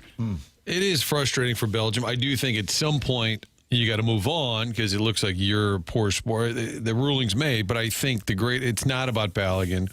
It's about FIFA and the process, and everyone, even the soccer insiders, are saying, well, it's not clear what is the process. When did even the people who had red cards going into the tournament had those lifted? Famously, Ronaldo, one of those. That was prior to the World Cup. So they're saying, what about in the tournament? That's a different type of ruling. I get their frustration with the process and the lack of clarity. That's on FIFA for sure. I think they can make their point. They have. But if I'm them, again, hand pass Berube, if I'm them, I'd just move on to the match. At some point, you got to move on. I think the one person perhaps FIFA is missing to help shepherd them through this situation is a man synonymous with integrity, and that's Sepp Blatter. But unfortunately, because his tenure as FIFA president ended after, quote, systemic corruption, bribery scandals, and controversial World Cup hosting decisions, he's just relegated Martin to tweeting about it. Oh, yeah, I'm sure he has thoughts. And Sepp Blatter. And he's got Nevin Shapiro level credibility.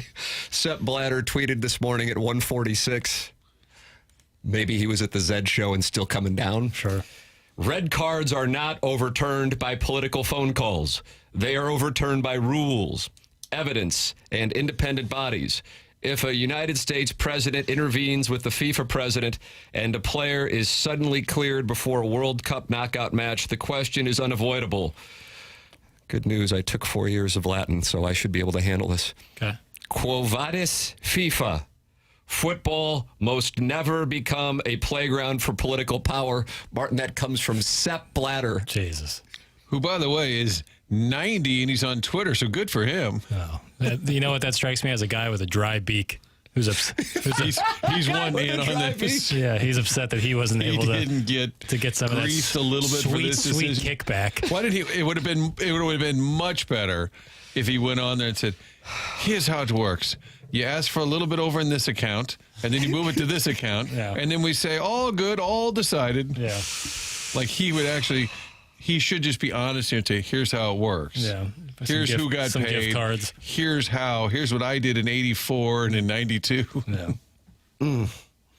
Whatever. Belgium needs to get some balls and play against our best. That's from the Native American baller. Well, they're gonna be locked and loaded. Now, we were accused in the 7 o'clock hour for talking. Well, we talked a lot of soccer, and then we kind of segued into the TNT wedding, Travis and Taylor. And then people asked if our balls were removed because we were talking soccer and celebrity weddings. Would that make us a eunuch? Will we be eunuchs? I think so. Yeah. Wasn't that the case with the guy in Game of Thrones? Yeah, Lord Varys. Yeah. Master of Whispers. Sorry? Get with the program, brother. That should be a new segment. Get with the right program. after rummage sale from the desk of Jack B. Get with it, brother. So let's just play this out. Papers? Yes. Because in approximately 12 hours, assuming there is no weather delay like they had in Mexico City last night. Brutal. This will be coming to a conclusion on what you insist we call is the pitch. Mm-hmm. And let's say the United States wins 2-1 because both teams are going to score per inside word, just like with Spain and Portugal earlier in the day. And the game-winning goal is scored by Flo Balogun. How are things looking? Yeah, there's going to be some people, mostly based in Europe, who are going to say this is stained, this is nonsense. There'll be some who are wiser. Will be like, well, this isn't on the U.S. They absolutely were in the right to play Balogun, but this is wrong on FIFA. And if the U.S. is to continue on this tournament, it'll always be colored with this bad decision or nonsense. And I say to that, who cares? Like I said earlier in the program, Americans get blasted for being ignorant when it comes to soccer. Even the fact they call it soccer, we call it soccer, gets blasted. So lean into the ignorance and say, yeah, whatever. It was a wrong decision to suspend him for a game. It was a wrong red card, and it was righted. That's it. So I would say, yes, if they are to win and Flo Balogun's a major player in it, there's going to be some chirping, and you just got to ignore that. $5 says Belgium knocks our weens into the pitch tonight. That's from the Veiled Prophet. Belgium's good. They're going to be a little banty, aren't they? Yeah, but they're going to be playing in the raucous environment that is Lumen Field. Perfect setting for tonight's game. And they're going to feel it.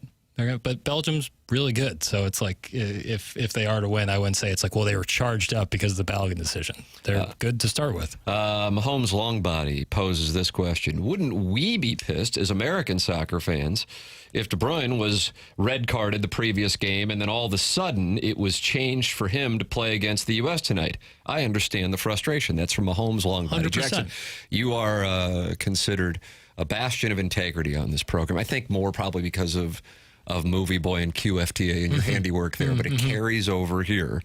Let's say that this game was being hosted tonight in Brussels. Sure. And the United States was getting ready to go up against Belgium without one of their best players, who was red carded in the previous game, and then suddenly FIFA announced that player was going to be able to play, or media reports, because FIFA still hasn't announced this. This has been done via reporting. What would you say then? Complain. Okay. Yeah, if it was I respect your consistency. If it was like KDB and he was going to be out for the game and they said he can come in, yes, Americans would be in the right to complain, as is Belgium fans are in the right to complain about this. Absolutely. Not necessarily about, because I just contend that the red card should have never been called in the first place, but the process of it, absolutely. Belgium is absolutely in the right to be upset about this and complain, and they should be, and appealing, yes, all of the above. Americans would do the same on the other end. At the same time, the idea, like, what was it, Hockey Mike saying, like, well, just don't play Balogun, therefore you can't say it's stained. Nonsense. BS. This is the time to take the shot. You're the host country. Go out there and win the damn game, whether you like I said, sweet kickbacks or not.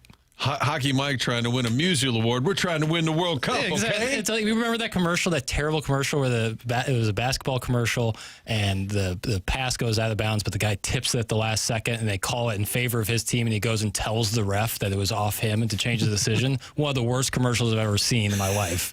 This is nonsense. You don't do that. This is sports. We're trying to win. And if FIFA had come out on Thursday and said, we understand the backlash, we will review it, here's the process, red cards during the World Cup can go to a review process, we'll have a decision by the weekend. But you're expecting some level of competency over one of the most corrupt sports federations in the entire world, if not the. I like how we just accept it. But you know what you're going into, Tim, they're not happy on my inbox. What's going on in your inbox? Hand pass Berube, very clever. Who's writing your stuff? Stu Glytenic. That's from Mike Caruso. Generous executive Mike Caruso, where's my rematch?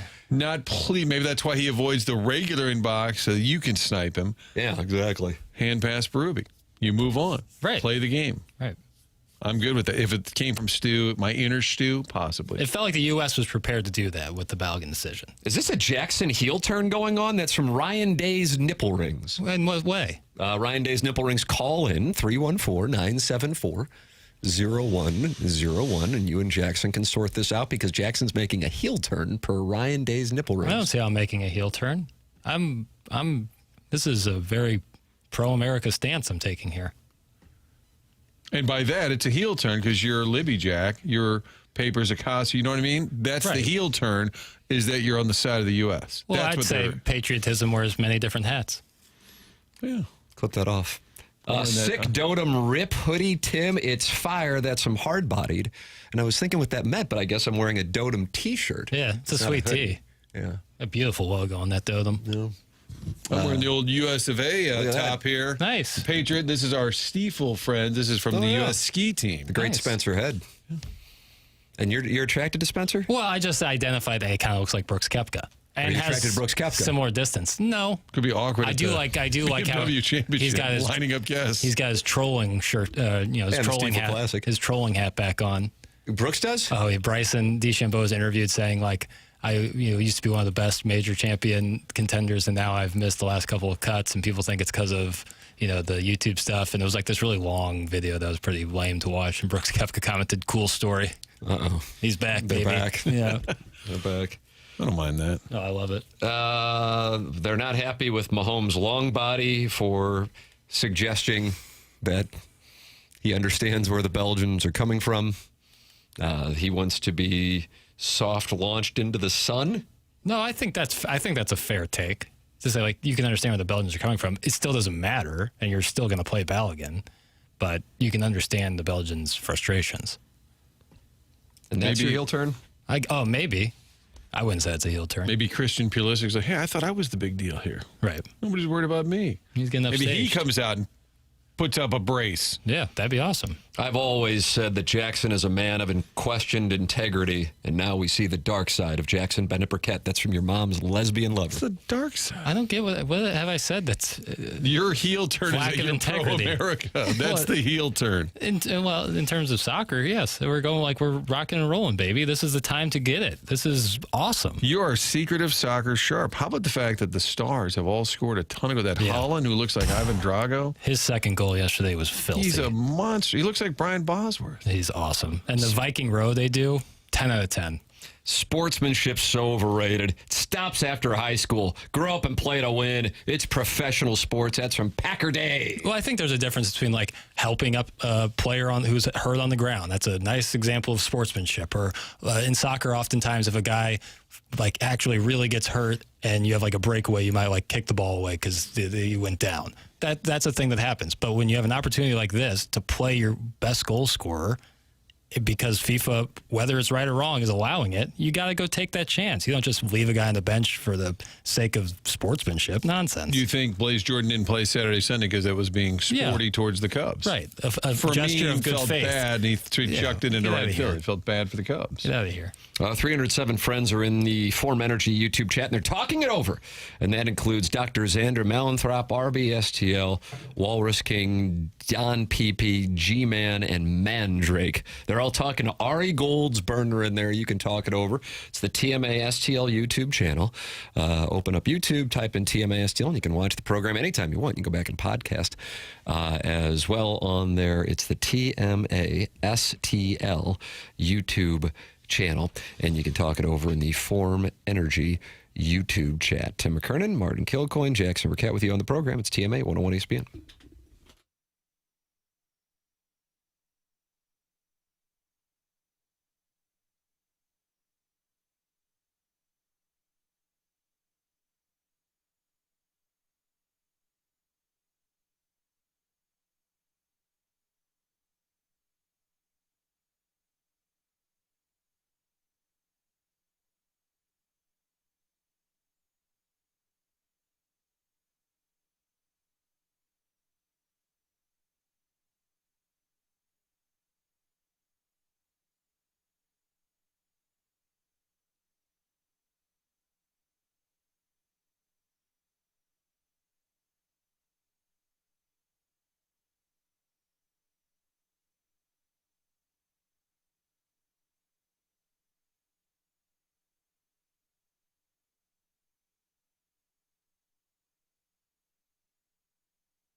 Loved it.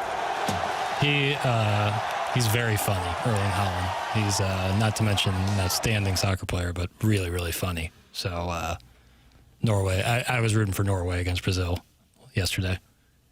And I didn't really have rooting interest in the England-Mexico game, but I was treated to. Well, that was just awesome. World Cup action's been this weekend especially. Really the good. Viking row came out. Thomas Todland plays for City SC. He's from Norway. He played with Holland growing up. Right. And I was talking about that Viking row, and he said, I think it's after the video they released saying we're coming to America, and they did the giant Viking ship. Yeah. And they were kind of having fun with that as their hype video, I guess, before the World Cup.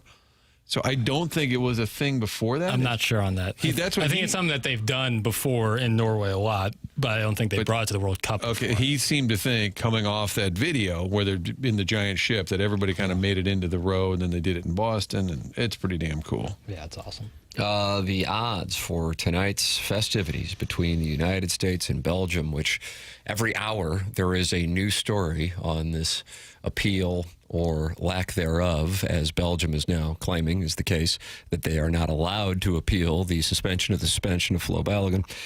The United States has now moved into a stronger favorite position, I gather, because of the suspension of the suspension. The United States now minus 130, Belgium plus 108. In the game that takes place at 2 p.m. today, Spain minus 235 against Portugal plus 186. But Jackson Burkett has already revealed, Martin, how we can make money, and that is to pick essentially all four teams to score, and that includes extra time. Yep.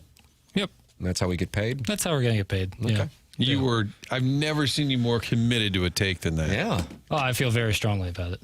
I feel very strongly about that. It's a two-leg parlay, so all four teams to score. You hate clean sheets. You don't see them happening I don't today. see a clean sheet today. Too many great goal scorers on the field. And they're all scoring. Yeah. Who's going to get the golden boot? Probably probably Holland, although Messi keeps scoring, and I don't see Argentina's path to the final is nice, to say the least. Hard to bet against him. Right. Harry Kane kind of in the mix. Holland, they'd have to keep winning. Right. Holland, Norway would have to keep winning. That's the thing. Because I think they're currently tied. Mbappe? Yeah. So it's either going to be Messi or Mbappe. And Messi or Mbappe, just because I think that they're going to make it the furthest. I don't know how much longer Norway's going to make it. But pretty cool story. And you've been consuming a lot of this. Do you enjoy the Fox presentation? Love it.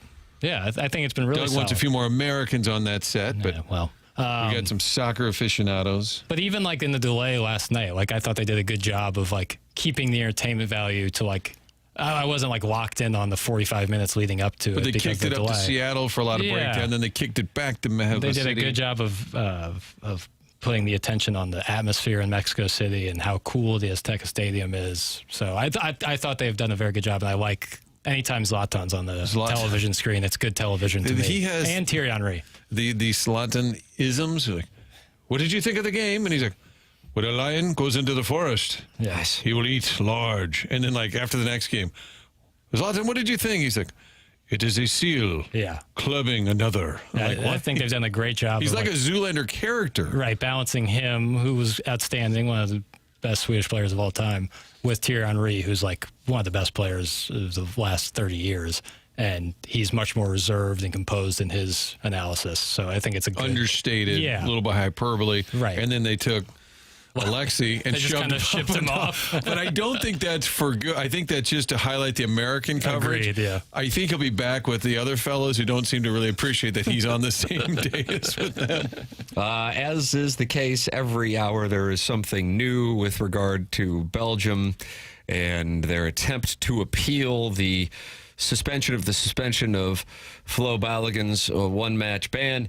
Now we have UEFA, European Soccer governing body, issuing the statement that FIFA and the decision to suspend the United States men's national team striker Flo Balogun's one-match ban is, quote, incomprehensible and has crossed a red line. That now coming from UEFA this morning.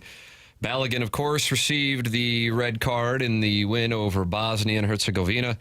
this past Wednesday for a foul under world governing body FIFA's own rules. Balogun was set to be banned for one match and would not be available to face Belgium today. Multiple FIFA officials told The Athletic after the game that a team is not able to appeal against a red card or the subsequent suspension. However, despite his dismissal, the striker is now available to face Belgium in the round of 16 on Monday night after an intervention involving President Donald Trump, government officials, the United States Soccer, and an extensive legal team. The ban has been suspended for a probationary period of 1 year rather than being overturned. The decision is now criticized by the Royal Belgian Football Association, who called it, quote, a direct contradiction to the competition regulations. And according to The Athletic, early this morning, and I'm talking about 4 this morning, Belgium was granted the right to appeal against FIFA's decision. But then Belgium, per Ben Jacobs on the Twitter tweets, has issued a statement saying that they have been told they cannot appeal to advance the story. And so now UEFA is involved, and UEFA is calling it crossing a red line for the game. So that is where things stand as of 9:15. I look forward to seeing what takes place in the next 60 minutes as we are 10 hours away from this thing getting underway in Seattle. Papers, can you find me a clip? It's a movie, Woody Allen movie years ago called Bananas. And at one point, he's in front of it's a Banana Republic. He said, "This is a mock of a sham of a mock of." I think we're at that level now. Is that where the guy represents himself and goes back and forth asking himself questions? I believe yes. Yeah.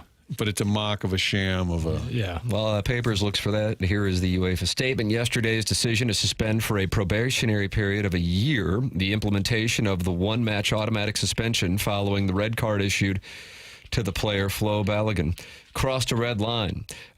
Football, like any other sports, relies on rules, which are the basis for fair, honest, and transparent competition. Sometimes rules are open to interpretation. In this case, not. A minimum automatic suspension of one match following a red card is not a discretionary option and does not require the decision of a competent body to be enacted. It is a principle embedded in regulations which cannot be made subject to exceptions, let alone in the middle of a tournament where several other players have been in the same situation and regularly served their suspension. When the certainty of rules is no longer guaranteed by its guardians, the integrity of the game is at stake and the credibility of a competition is undermined. We express our disbelief at such an unprecedented, incomprehensible, and unjustifiable decision that comes from UEFA. Maybe Doug's right. Maybe they need an orange card because the red card is very damning. So if you punch a guy on the field or violently attack him, that's a red card. I had a lot of people over the weekend tell me they're on board with Doug's orange card. The orange card? Yeah. They seem to like Well, they don't hand out many yellows, and then they don't make a call. Then they go to the video. Oh, that's a red. They handed out a yellow elevates quickly. 1 minute into the game in the Mexico-England game last night.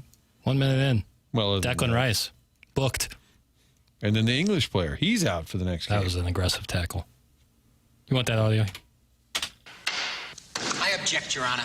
This trial is a travesty. It's a travesty of a mockery, of a sham, of a mockery, of a travesty, of two mockeries, of a sham. I move for a mistrial. You realize? See, that's it. That's what's going on. Tim will have the latest. If I could also, Papers, maybe like a little sounder for breaking news, like the current affair, something to let us know that we have an update.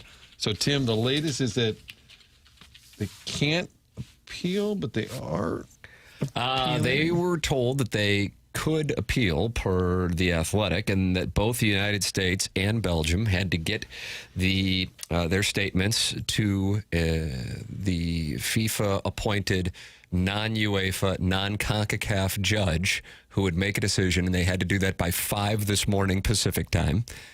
Belgium, per Ben Jacobs on Twitter, has now issued a statement being told that they, quote, were not allowed to appeal. And, quote, the RBFA has issued a statement accusing FIFA of making their appeal inadmissible, adding they have no choice but to, quote, challenge the player's eligibility for the upcoming match. And they said, regardless of the outcome of this match, the RBFA is deeply saddened by the course of events and will continue to fight in the coming hours, days, and months in defense of the fundamental principle of ethics, fair competition, and the interests of football as a whole. So how they plan to handle it going forward, we shall see. UEFA, just within the last hour, has issued a statement saying that FIFA has now crossed a red line. Jackson, are you familiar with Jurgen Klopp? Yes, absolutely. The Liverpool coach. That's right. He has issued this statement. The suspension of Balogun's ban was also criticized by former Liverpool manager Jurgen Klopp, who focused on the apparent involvement of Trump and Infantino. Quote, if that really was the case, then that is crazy.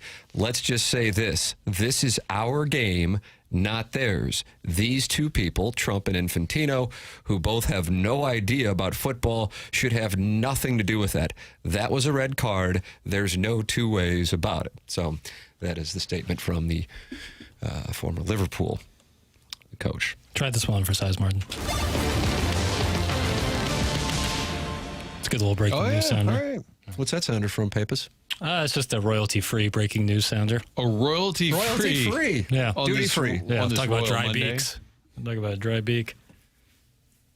So next time we have an update, which I'm sure will happen in moments, we will have that. And I was reading about our guy, Sepp Blatter, who is the former FIFA president, left under disgrace. less than ideal circumstances. Controversy came. England was supposed to get the 2018 World Cup, and it went to Russia. Sure. Naturally. England received just 2 of their, quote, promised votes. Controversy, though, was dismissed by Blatter. He said the English are just bad losers. He took the check and ran. Oh, there was a press conference once he was giving where some fan comes out with like a bunch of money and just throws it at him and is like, you need more, Sepp? You need more, as he's getting pulled out. It's incredible. Well, if we beat Belgium, the US of A, tonight, we just say they're just bad losers. Rematch from 2014. Where the Belgians knocked us out. And even during the World Cup qualifying, we lost to Belgium 5-2. So keep that in mind, Papers, when you're making those plays tonight. Recent history. Yeah. But there's a different U.S. side. And the Belgian team, it looks eerily similar to the 2014 one. They're an older squad. Kevin De Bruyne and Romelu Lukaku. Do you remember watching that? I absolutely vividly remember watching that. High school summer? Yeah. Sophomore, going into my junior year of high school. Get over it, Europe! That's from the 636. I think that's just a great overall take. Yeah, get over it, Europe. Yeah. You're welcome to send New your segment text. at Papers.ca. Get over it, Europe. 314-399-9646. You can also get involved by talking it over in that Form Energy YouTube chat where 293 friends like the overbearing sports dad says Euro pores are so angry they might take a shower this month. Jackson, that is in the... Good joke. I would like to know the 80s. But if you're a that's like Buzz in Home Alone's like, I hear the French girls don't use deodorant or shave their arms. If you're a Buzz, your girlfriend, woof. Thank you. If you're a Norwegian fan, though, what is your budget? You came over here like, if we win, we stay. I know. Just keep traveling all over the freaking place. I imagine. I mean, people save up for this for a long time. Down to 95. Right. Where's the next game? Miami. Okay, where's the one after that? Seattle. Where's the one after that? Boy, Mexico. those Norwegians, much like myself, are going to have to face the sun down in Miami in the middle of the summer. That's where they play next? Yeah, oh yeah. Norway, England in Miami. Oh, wow. Yeah, it's going to be toasty, eh? Well, it's certainly going to be bright. I was observing during the commercial break with these fine boys that if you get the United States through, and if you get Argentina and Colombia, your final 8 in the quarters, France and Morocco. So you would have Mbappe against Morocco, a team that made it to the semis in 2022. 22, yep. Then no matter what, Portugal or Spain, you can't go wrong. Spain was the favorite before having some struggles early on when France became the favorite. Portugal and Spain winner against the United States, Norway and England, and Argentina and Colombia. I mean, that is damn near as good as it can get. Yeah, it's just outstanding. You're talking Duke, Kentucky Final Four. Yeah. And for those unaware, it's shaping up to be. I mean, France is likely the team to come out of that one side, and then I would have thought Argentina, but they did struggle with Cape Verde. All time. That was awesome. That was a great all-time game. I was rooting so hard for the Cape Verde guys towards the end there, and I thought that they were going to equalize, but I had just for the hell of it put $10 on Cape Verde. Then they started calling them Cape Verde again. Whatever. It's all over the place. Either way, and that was paying $180. I was like, I'm probably lighting it on fire, but for the hell of it. But even if I wouldn't have had a nice little taste on it, I mean, I was at I don't know if I would call it an event, just a place with a bunch of people, and everyone was watching that and enamored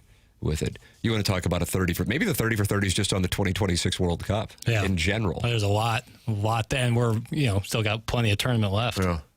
I mean, it is something else. Yeah, I don't know if you boys saw the hero's welcome they received yesterday upon landing. It was awesome. Yeah, it was awesome. It kind of stunk. I know, and the Cardinal game obviously was certainly the attention on 4th of July evening, but it's like as we get deeper in the tournament, no night game for the World Cup. I was like, oh damn, I wish there was one more game tonight. And then the Cardinal game delayed. Well, they talked about moving the Mexico game earlier. On Saturday, they said it may have to go earlier because of the weather. They were talking about the weather, but then sources were saying they were worried that fans would be so intoxicated it could be a dangerous atmosphere. Right. So there was real talk about moving that game up. It did feel like watching, and even that Darren Fletcher, it's a pot of keg here with all the controversy going into that, and then there were the... Mexico had like the player down. They were basically stopped the game, and the referees basically pushing players away from him. Yeah, I thought that place could have erupted. It was, and when Harry Kane scored, they ran into the corner. There were beers flying. You could tell they were getting peppered with stuff. Yeah, but my theory is. Fox says there's no way that game's not at night. Sunday night, must see TV. Did you hear Fletcher saying as soon as Mexico scored that first goal, they had their producer had to put umbrellas over them because the Mexican tradition is throwing your beer up in the air and they're getting rained on with beer as the Mexicans score. I told you last week when they were at Ballpark Village, they said there was like a foot of beer on the floor because they were doing that every time. Yeah, but it's been great theater. You could not have scripted a better World Cup storyline, star players, the games themselves. Yep. It's been outstanding. And I know there's people, I don't care about soccer. That's fine. Starfish Street, actually, Martin. Okay. More proof of so-called football being a second-tier sport. It's all just a big soap opera. That's Starfish Street. Okay. I like the soap opera elements of it. I think that plays into it. The NFL, the NBA, ever read ESPN.com, it's all soap opera. As is Major League Baseball with the CBA going on right now, the negotiations, that's all soap opera stuff. Some leagues Bryce Harper, Rob Manfred came in the locker room and Bryce Harper was dressing them down. Is that not a soap opera? Iggy is not happy either with the discussion. Get the soccer out of your system before 11, boys. Okay. Right. 4 minutes. Well, you could have just stopped at Iggy's not happy, and that would have been just fine. I think my favorite topic of the whole day was the fact that Iggy could have hit Joe Buck up for some autographed material while at the Taylor Swift Kelsey wedding. I really like the idea of him bringing home a slice of the wedding cake for Iggy to sell a gobble bowl. Oh, I mean, it's for charity. He's leaving Madison Square Garden like, Mr. Buck, did you just steal Ice Spice's wallet? No, it's for charity. It's for Iggy. Hey, Dakota Johnson, you mind signing something real quick? Well, it's a gobble bowl. What's that, Papers? I'm a big fan of Dakota Johnson. You like her work in 50 Shades of Grey? She was in The Materialist last year. And when Is it because you think she's sporting? Well, any child of Don Johnson is a winner for me. I love Don Johnson. Was she born here? I tell you something weird. No, born in St. Louis? The Kevin Nealon effect? Thinking of somebody else, maybe. I'll look it up. Sacha Baron Cohen was there. Nice. Borat. Fergie was there. Adam Scott was there. Reese Witherspoon, Conan O'Brien. The only thing that could have, the coolest thing that could have happened is instead of Sandler, they have Sacha Baron Cohen marry them as Borat. So he could say my wife. Oh, yeah. That would be awesome. That'd be, if we're making dream weddings. Are we making dream weddings? Sign me up for, I want Borat to be my officiant. So that's what's going to happen? Borat's going to... Would that not be the greatest wedding of all time? And Martin says even if he's not invited, he's showing up to your wedding. Oh, guaranteed.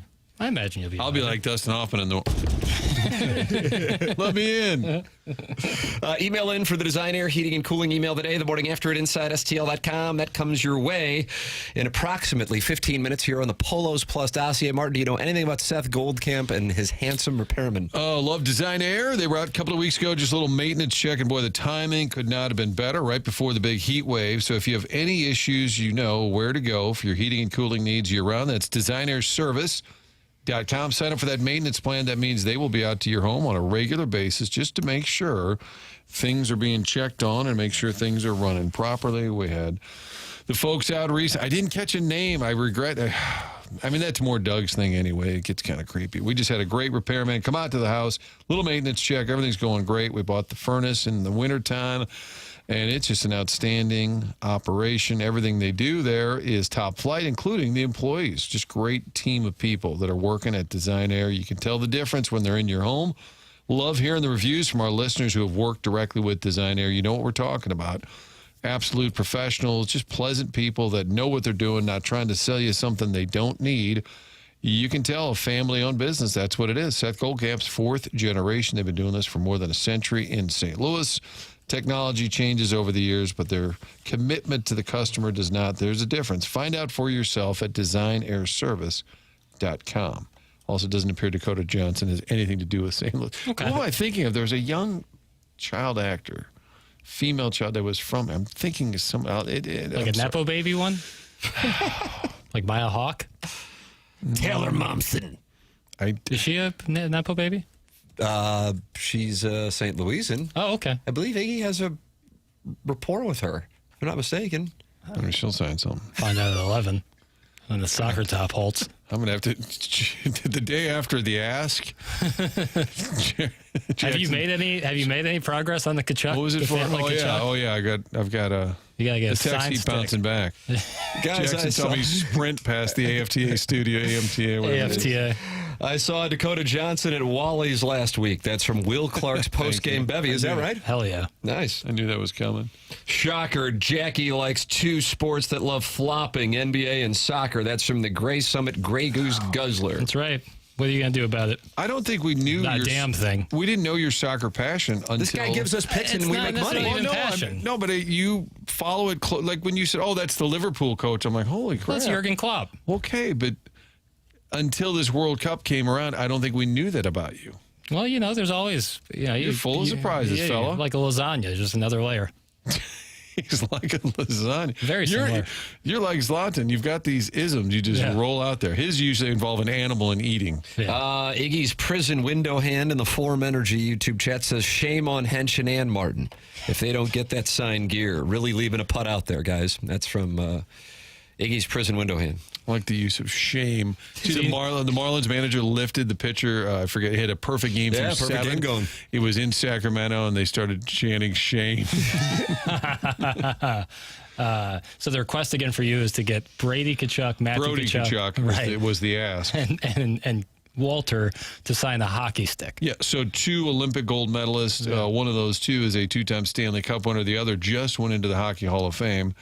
And I need to get all 3 to sign a stick. And Doug even said, who's paying for the stick? Right, a fair question. And then to which Iggs said, well, it's for charity. Yeah. And Doug said, but who's paying for the stick? Yeah, I think he said Matthew probably has one lying around. He has one lying around. Right. Iggy says Momsen has signed a couple of times for Gobble Bowl. Nice. Don Pepe now. You're a sports writer for the main Indianapolis newspaper, and you can't get a ball signed by the WNBA? So Brian Henshin is taking it right now. Just by the league? Just by the league needs to sign it? Mid-press conference with Caitlin Clark, always amid some controversy. Well, hey, real quick, Miss Clark. Yes, Mr. Henshin, you had a question? No, actually, I have a ball that I need signed. Right. Mr. Henshin, that is not proper. Well, it's for charity. Jeez. Maybe bring Ken with him to the presser. That would be great. Well, it's for charity. Brian Henshin has issued a statement in the Air Comfort Service text inbox. Oh, man, asking Caitlin Clark for an autograph was on my list for Friday when we spoke with her for the first time in over a week, but shucks, just couldn't get it done. Oh, well.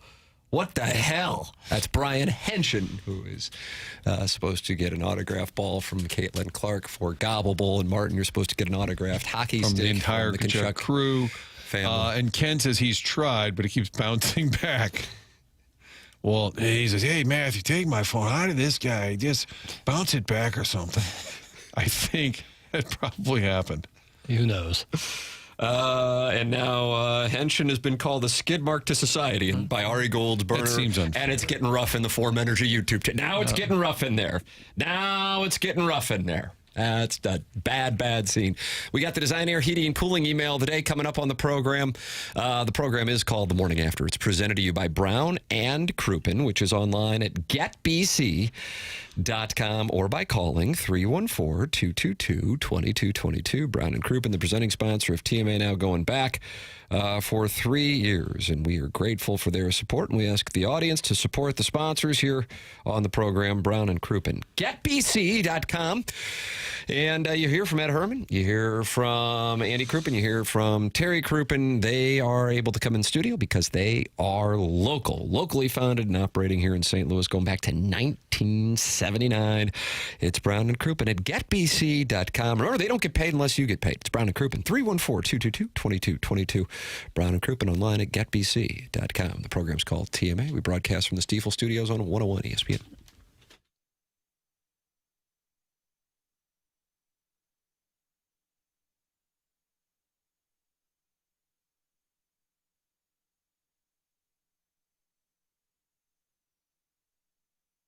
Delmar Mortgage and Ryan Luchtefeld is who I have been working with here for the last few months.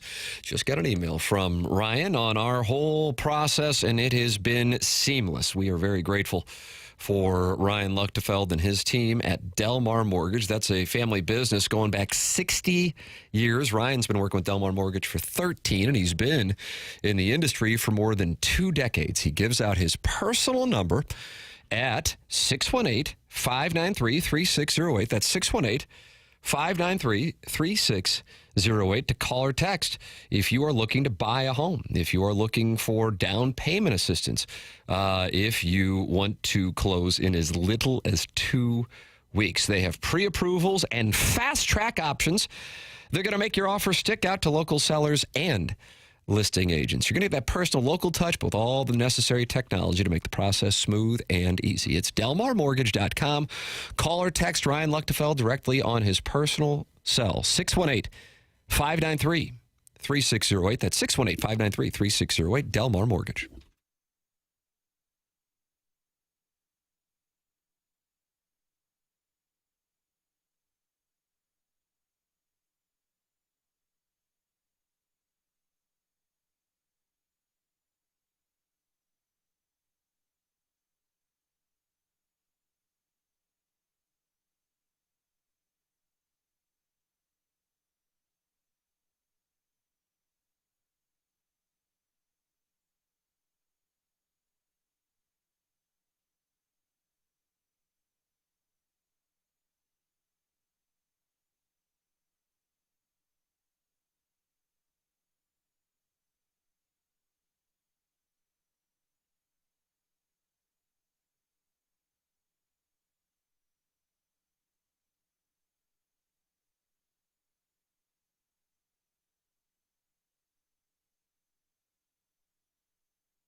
Well, in the United States, they view this as a rocky moment, but around the world, not so much. Papers, you familiar with Dale Johnson? Yes, I believe. Yeah. Oh, wow. I think he's a soccer, what they call pundit, right? Well, he calls himself a football issues correspondent for BBC Sport. Football issues. I like that. Because there's so many that we have to have a football issues correspondent. Yeah. You looking at I'd me like for, to boy? apply. I'd like to nominate myself for uniform issues correspondent. I like that. I think you do. I'll be Girl Films correspondent. There we go. Martin, nostalgia merchant. Oh, I am a nostalgia merchant. I wouldn't mind retweeting that Sundecker's picture. So more people can ridicule me and say I wouldn't have survived on the landing. Is that what they told you? Yes, they said I wouldn't have been able to handle it. It was a bunch of frat people. Right. I was seems there. like it might I have was flourished. rushing people for the Zai chapter of the Sigma Chi. I think I would have likely Frat, flourished. which may or may not be back on campus in Columbia. I think it is back. I think on they're campus. back. I don't know if they're back at. No, we're back in the house. Are they? It's kind of like Ryan Fernandez. Is he on Memphis or is he on the Cardinals? Gordon Grissel. And I don't know. Is Sigma Chi on or off campus? I just don't know. But Dale, after the Royal Belgian Football Association issued a statement on their attempt to appeal, says, this is an incredible story. The Belgian Football Association saying it didn't appeal. It only asked for the written reasons for the suspension of the Balogun suspension. FIFA considered this request for an explanation to count as an appeal, and then the appeal is now being considered inadmissible because Belgium did not have any written reasons. So when they had to scrap together this post at 7 a.m. Central Time, 5 a.m. Pacific, where they are right now. That's correct. It was that their written notice was, we are appealing, but didn't give a reason. What other reason would they have to appeal? FIFA considered the request for an explanation to count as an appeal, but because in that request, Belgium did not include any reasons, the appeal was deemed inadmissible, and they are not happy in Belgium. The Royal Belgian Football Association has issued a statement. It is thorough. It is angry, and they are not happy. And they said their only course of action at this point is to challenge what takes place this evening. To be clear, as of this moment, the Royal Belgian Football Association still has not received any decision or explanation from FIFA regarding this matter. It therefore has no alternative but to challenge the players' eligibility for the upcoming match. So here we go. This has turned into quite a little saga, and I just don't think that it's over between now and the time that this thing gets underway at 7 p.m. in Seattle. So it was reported that Belgium had appealed the reversal. That's correct. On Balogun, and they are saying we didn't appeal. We asked for clarification or documented, like what was That's the correct. decision, and FIFA said, that counts as an appeal. That's correct. And therefore, it's inadmissible because you did not fill out the reasons section of the appeal document. Well, when you're making up the rules as you go, I think anything flies. This reeks of NFL relocation protocols. Where's Eric Grubman when you need him? Yeah. I do think the FIFA, he may have to address this at some point. No shot. But he will not. If I does were a he betting man. Does he have a VP of operations, No, he special speaks. projects? He speaks. Well, we need the vice president of special projects to step forward today and address this. I mean, but they like answer to nobody, like this whole, instead of a soccer match being played on the field, we're having a war at Kinko's. You just have him in your holster ready at any time. He'll forever be a fixture here. There are this is not the official account of Swiss football. Switzerland still lurking out there? Yeah, they have Egypt. Is this Switzerland's time? That's right. I like Egypt. The Swiss football data account saying, Belgium, you need to save football. Just refuse to play tonight. FIFA will lose millions of dollars. Broadcaster and sponsors will be furious. and that's all that counts to them anyway. Cool by me. You're fine with that. See you on Friday. forfeiting. Yeah. Friday at Martin, it'll be on Fox at 2 p.m. if the United States were to advance, and that game would be at Kevin Demoff's place. I believe SoFi is the locale. Jackson and I would like it on the record that we are almost as angry about the 2 p.m. start as we are about Missouri 11 a.m. kickoffs for when good teams from the SEC come through Columbia and the SEC coincidentally schedules those games at 11 o'clock. Well, why don't you guys file an appeal? Well, class action. Where we file an appeal. A class action appeal against Greg Sankey and Infantino. How about when the U.S. advances, then we start a whole campaign saying this is an abomination. This is we're going to ask for clarity. Yeah. We want to know. We want answers. Why is this game at 2 o'clock on a Friday? They got South Korea in there probing about how they got knocked out of the tournament. They're going to do a deep investigation. Yeah, they're dealing with a lot. My apologies. Egypt plays Argentina. Switzerland plays Colombia. And Argentina should get past Egypt. Never know. Mohamed Salah. Switzerland, Colombia. So you could have Argentina and England or Argentina and Norway in a semifinal. Yeah, pretty sweet. It's looking pretty sweet there. U.S. will meet France maybe in the semifinal. They have to get through Portugal or Spain and Belgium. You know, tall task. And then they face off with Messi at MetLife Stadium for the whole thing. Yeah, or England in a rematch of 1776. 1776 rematch. You've been waiting for it. You got it. Yeah. 250 years later. So if they were to play England, it'd be in the final. Yes, that's the only path they would have to play. 250th anniversary, and they would have Mel Gibson and the guy who's from Great Britain but played a Southerner who went to Duke in White Lotus. Oh yeah, who was Jason Isaacs, who his opponent in the Patriot, which you still have not seen. Right, so we'd have an Australian and a British guy doing that. Okay, that's correct. That sounds about right. I like it. I'm on board. And now, of course, we played in East Rutherford, New Jersey, where I'm sure Mel Gibson's very popular. You think they love him there? Well, probably more than New Jersey, probably more than South Brooklyn. So UEFA's not happy, and it seems like all of Europe is polling for Belgium tonight. Fine by me. And the Warson Woods Wacko said, "Hey, pay your part of NATO, and maybe we'll let you off the hook." It's all connected. And the toughest thing about this is raised most of his entire life in England, so. People are complaining about this American advantage, but this British guy is the one who's the highlight of it all. I do feel bad for him. He handled it so well last week. Didn't pout at all. No. He just kind of said, in life you have lessons, you learn from them, move on. And now he is at the center of this controversy. If America wins, and even if Balogun doesn't score, it'll still be talked about. Yeah, because when he's an X factor, he's a guy that you have to always worry about, and he can set up other guys, or other guys might be open because he's being covered heavily. So what was that national rating? You said highest ever was the Bosnia game. It was like 33 million or something. I mean, highest ever. Yes, soccer telecast. I mean, with all of this talk, it's a Monday, it's summertime. God bless all the baseball teams that are playing. There's nothing else going on. Maybe talking like 40 million people around the U.S. watching this tonight. God, with all of the 40 and all the drama. Yeah, I think I'm going over. Yeah, so I think I'm going over. Set the over under at 44. It's a Monday night. Yeah, sit back and watch. Ooh, 44.5 would be a good number. That's a big number. Wow. That's a big number. It's a 11 You're going million. on a material. You're going a 33% increase, Pappas. Yeah. Yep. I think maybe a better number might be like 41. We got back-to-back texts here saying go Belgium. Much of us are polling for Belgium as well. That's from Golden Richards fan. And then right above that, Trade Herrera says, I agree, go Belgium with the Belgian flag. Okay. I'll be rooting for the United States of America. And you want that on the record. And that's been called a heel turn? I guess. Are people rooting for Belgium just because they hate soccer or they hate this whole topic even? I'd like to visit Bruges, but I wouldn't say that's going to make me start rooting for the Belgians. You know?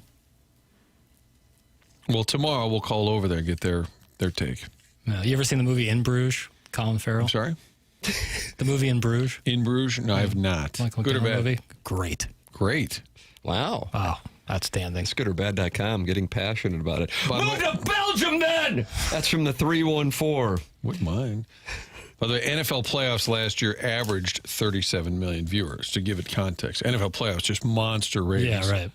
I'm crowdsourcing, and I want it on the record. What did the World Series do last year? World Series TV ratings. I legitimately am curious. I would say teens to 20, maybe. I mean, 16, 17. The highest ever You want just last year? Last year, if you can. Okay, you know what I can do is exactly that. Averaged about 15.4 million. Yeah, wow. How about that?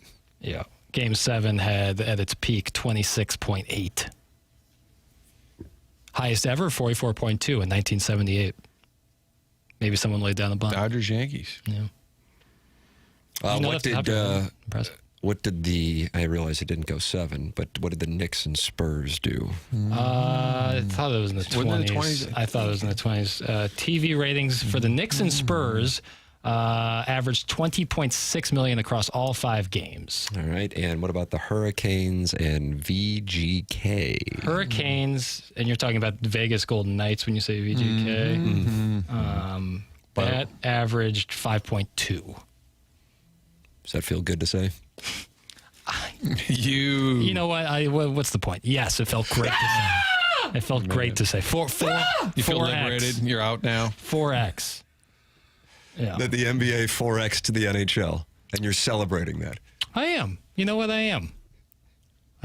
This is the heel turn. Yeah. That Rams-Bears, remember that playoff game, divisional game, that crazy ending? They're chucking it down the field. Yeah. Rams won outstanding game. Yeah. 45 million. Dude, need to watch an NFL divisional playoff game. If you live in the United States and you're actively rooting for Belgium, something tells me you're a generally unhappy person on a lot of message boards, owning multiple cats and wondering why you're still single. That's from Carlos Spicy Wiener. So if you're cheering for Belgium, you're active on message boards. And you own cats. And cats. And wondering why you're still single. That's what Carlos Spicy Wiener is handicapped for. Trade Herrera, and I can't recall who the other one was. It might be a generalization, but you never know.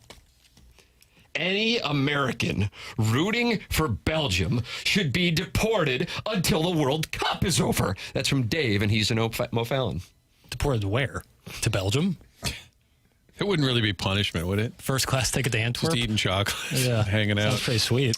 Shrimply Pibbles, who may or may not be in Barcelona and sending in pictures of his wife, says, bunch of Benedict Arnolds in this listing audience. You're all fat and you're all sexless. That's from Shrimply Pibbles, who's getting frustrated with some of the audience members who are cheering for Belgium this evening.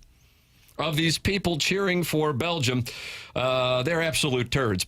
If it's your country, great. If you're some loser that just wants to make a statement because of this weird FIFA ruling, you should try touching some grass or maybe a naked woman sometime, and that's from Beer Cats, not his coital hype man, his son, Little Beer Cats.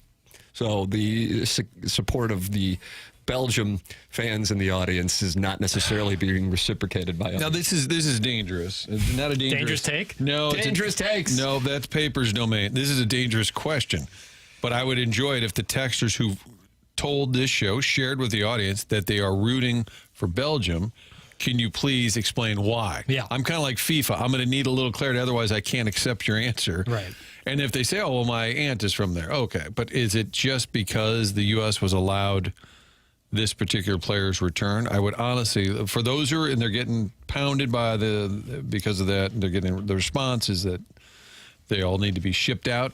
Let us know why you are rooting for Belgium. I think that's a fair question. I actually have to tell you, Martin, that one gets my synapses firing. Aren't you kind of curious? Like, is it because, well, I hate that we're bullies and we forced them to give us our guy, or you just hate soccer in general? Or you cheer? Yeah, there could be a wide variety of want the reasons. U.S. out? Right. Tired of hearing about it? What? In all fairness, give us your response. A Paper's Jamie Rivers is listening. I don't know if he enjoyed your celebration of the. But he wants to know on the World Series, does that include the amount of Canadian people who are watching the World Series last year? I think those are American viewers. Of course, they were taking on the Dodgers. Right. But when they become the 51st state, Rivs, we're good. Then it's all covered. This is only going to intensify the radio wars going on between TMA and the Fast Lane, and they are intense. Yeah, that was just. I'll find that out for Jamie. I am rooting for Belgium because I am Belgiumese. Okay, hold on. I'm going to say you're not from Belgium. If you say you're Belgiumese.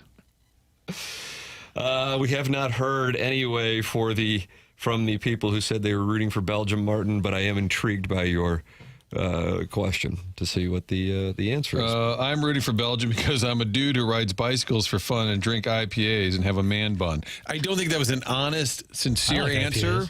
I like IPAs. Canada averaged 8.1 million viewers across the 7-game series. So then you would pair that with? I guess. Could get into the 20s. Okay. Yeah. That was a hell of a World Series. Yeah. But then if you're like talking that with the NBA, like then are we adding in French viewership with Victor Wembanyama? I don't know. I am rooting for Belgium in tonight's match because my great-grandparents emigrated from Belgium in the early 1900s. So there is an answer.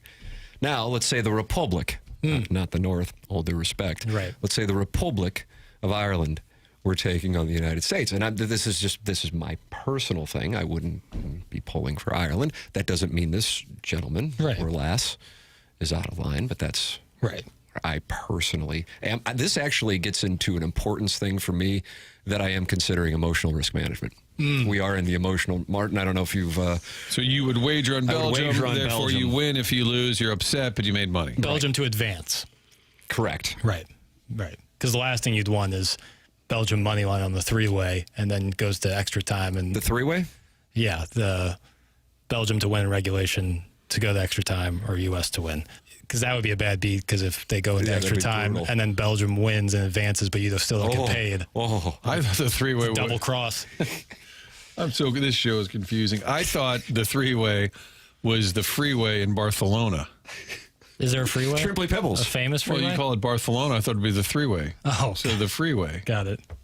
Sorry, I'm new. That's a dad tweet verbalized right there. Dad tweet verbalized. Is that worse than being a nostalgia merchant? No, it's honestly in the same vein. It's a twig off the same branch. So if I were to just wager covers extra time and penalties to qualify for the next round, the bet right now, the United States is minus 126, Belgium's plus 104. Yeah. So if I were to bet, X number of dollars, I'm getting plus money if Belgium advances in any way. Right. As PKs doesn't matter. Yeah. Because, the question then becomes how much is it worth it to you? And it's all relative. You're, for me, $1,000 is a huge amount of money. For you, I don't even know if you would. It's an absolute drop in the bucket. A rounding error.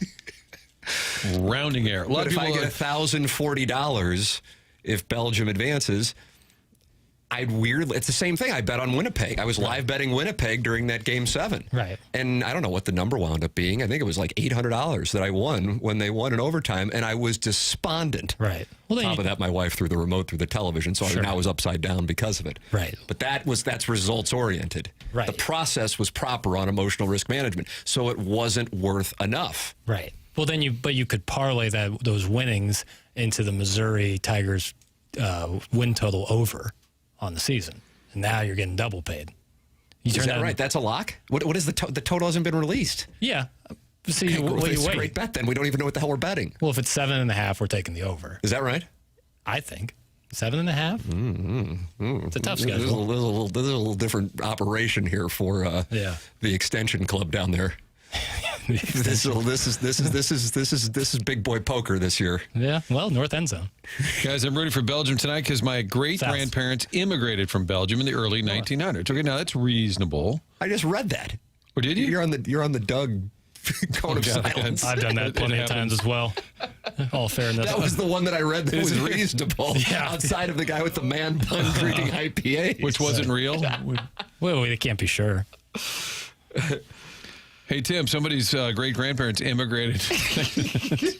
Just read it in the text. It does happen here because there's like a lot of conversation, and then there's reading and writing and note-taking and texting and Caruso badgering. I would imagine Caruso badgering, absolutely. And I love that Barrett Jackman is on the right side of history, and he agrees. You were right there when I was talking, weren't you? He agrees that Caruso is out of line for not giving me my rematch. Yep. When will it happen, Mike? We got the Design Air Heating and Cooling email today coming up here on the program. It's TMA 101 ESPN.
This is Jackson with the Sports Center update brought to you by Universal Windows Direct. We got Portugal, Spain earlier in the day today for the FIFA World Cup. And then tonight at 7, USA takes on Belgium in Seattle for the round of 16. Winner takes on the winner of Spain and Portugal. That was another Sports Center update brought to you by Universal Windows Direct. You'll be saying, I love my windows.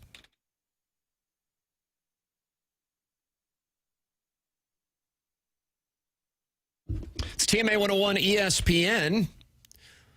Martin, look who's on your left.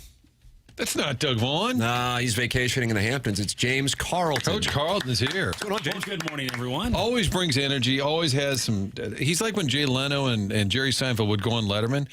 They always had something. They didn't just sit there. They brought something to the table. I saw James on Saturday, and you said you actually were coming with, for lack of a better term, material. Yes, a sketch and maybe a bit. Sketches and bits. Afterwards. Sketches and bits. James, with Doug in the Hamptons, you're going to get a chance here to vote on the Design Air Heating and Cooling email of the day. Here it is. Morning, gentlemen. I see there's a lot of confusion in understand. I just read what's in the prompter. I see there's a lot of confusion in understand soccer and the World Cup to the common American. So I've put together a guide to describe what's happening. Soccer is the obnoxious guy you went to high school with who did one semester abroad or got a degree from a small liberal arts school on the East Coast.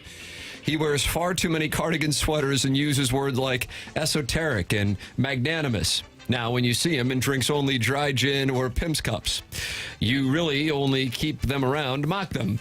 Imagine if instead of 115-pound marathon runners in the U.S. fielded a team with 200-pound position players like Taysom Hill or Christian McCaffrey.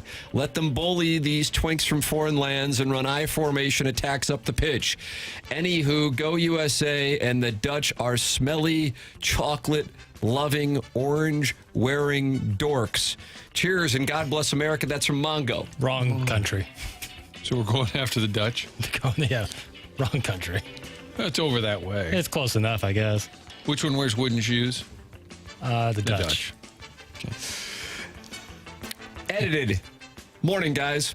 Is there a local dating app we're all supposed to be using where every divorced white guy in town is matching with other weird white guys to start podcasts? My timeline is suddenly nothing but guys I've known for years, none of whom have ever been particularly funny, charming, or asked to speak twice, launching podcasts. Some are even doing podcasts about podcasts that they are not on, which feels like getting rejected by community theater and starting a review show in your broom closet. My buddy Harry's last relationship was with an online shopping app. And ended shortly after he asked if the delivery driver accepted Hubbard gifted Samantha Fish concert tickets as payment. And yet he has a podcast about relationships that comes out every week.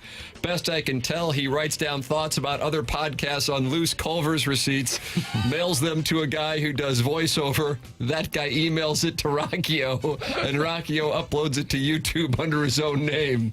Best, that's from Mark Weatherby of Mark's Mulch and Bra Emporium. Yo quiero mulch and bra. Was that the Taco Bell cat? Or no, the I think that's dog? I think that's confusing. I think Mulch and Bra had it first. Yeah. Yo quiero. What kind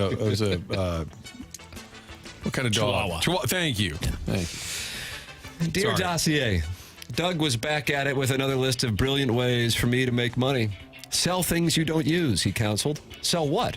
Everything I own was free, so it's not like it even cost me anything in the first place. Right. Half of my furniture came from curbs, vacant apartments, or situations where nobody asked too many Chris questions. Kerber or an actual physical curb? Probably the former. Physical.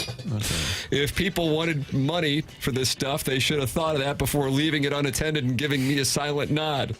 Meanwhile, he kept talking about hard work and initiative. I spent 2 hours explaining why every one of his ideas would never work. That's basically consulting, and somehow nobody pays for it. The system is clearly broken. Gotta run. My pet sparrow flew off with a butt plug off my mantle, and I'm worried he's going to post it on Facebook Marketplace. Toodles, that's the TMA Troubadour.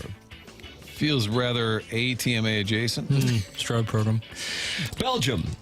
I have had just about enough of your squawking. If you really want to do this, bring your country balance sheet to the Starbucks on Lindbergh and Clayton at 3:45 today, and we will settle this once and for all. Your chocolate is overrated, and your waffles may be delicious, but I can do with them. They are pretty heavy. You do your best, but it doesn't amount to much. So you are essentially Jackson's SPF 50. It's a losing cause. That's from Shooter McGavin, the vice president of Article 27, subsection 3, which deals with Iggy getting suckered into a fourth hour of work for the week he can skip if Tim is out. Shooter McGavin. And finally, America is 250. So I joined the bevy of Hollywood's elite and flew in to experience the best fireworks display in the nation at the Florissant Civic Center, a convenient few blocks away from Grandma's house. Unfortunately, some scary storms knocked out the grid. The show was canceled, and we had to scamper off to St. Chuck instead.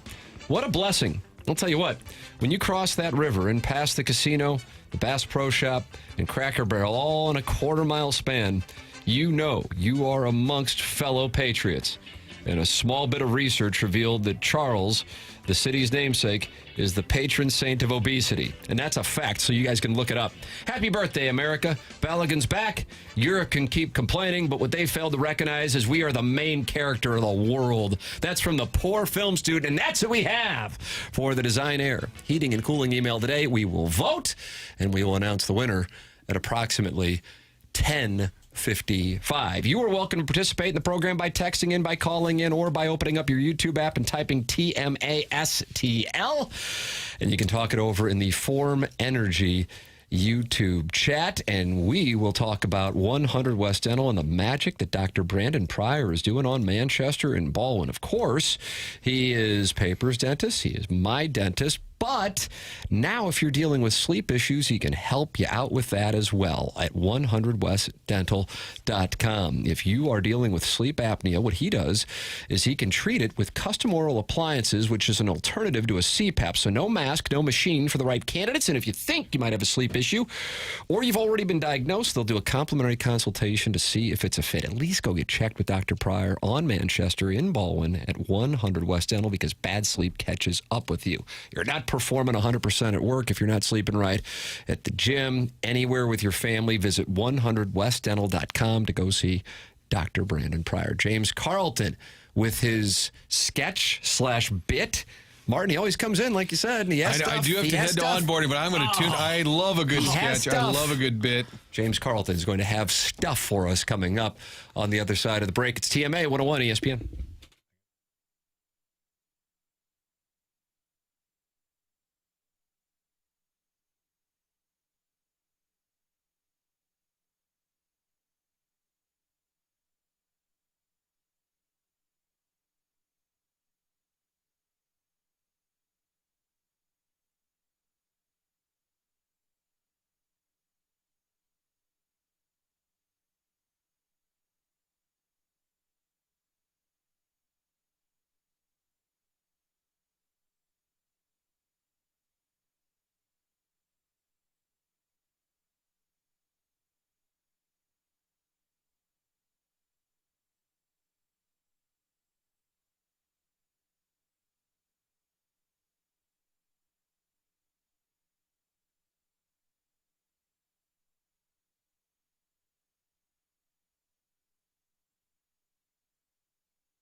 TMA 101 ESPN show broadcast from the Stiefel Studios.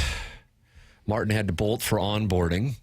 So it's really just bringing back Balloon Party. Yeah, we're back. Better than ever. With James 4961-4800 is how you can call him. He's my insurance agent. Now he's Jackson's insurance agent as well. It's carltoninsurance.net. And now, James, congratulations, 500 5-star reviews. Well, thank you. Thank you so much. On Google, and you're saving people money left and right. I don't know if I referenced this. I think it was off air. I said somebody named Screw You Margaret texted in to say that the Missouri win total was out. I hadn't seen it.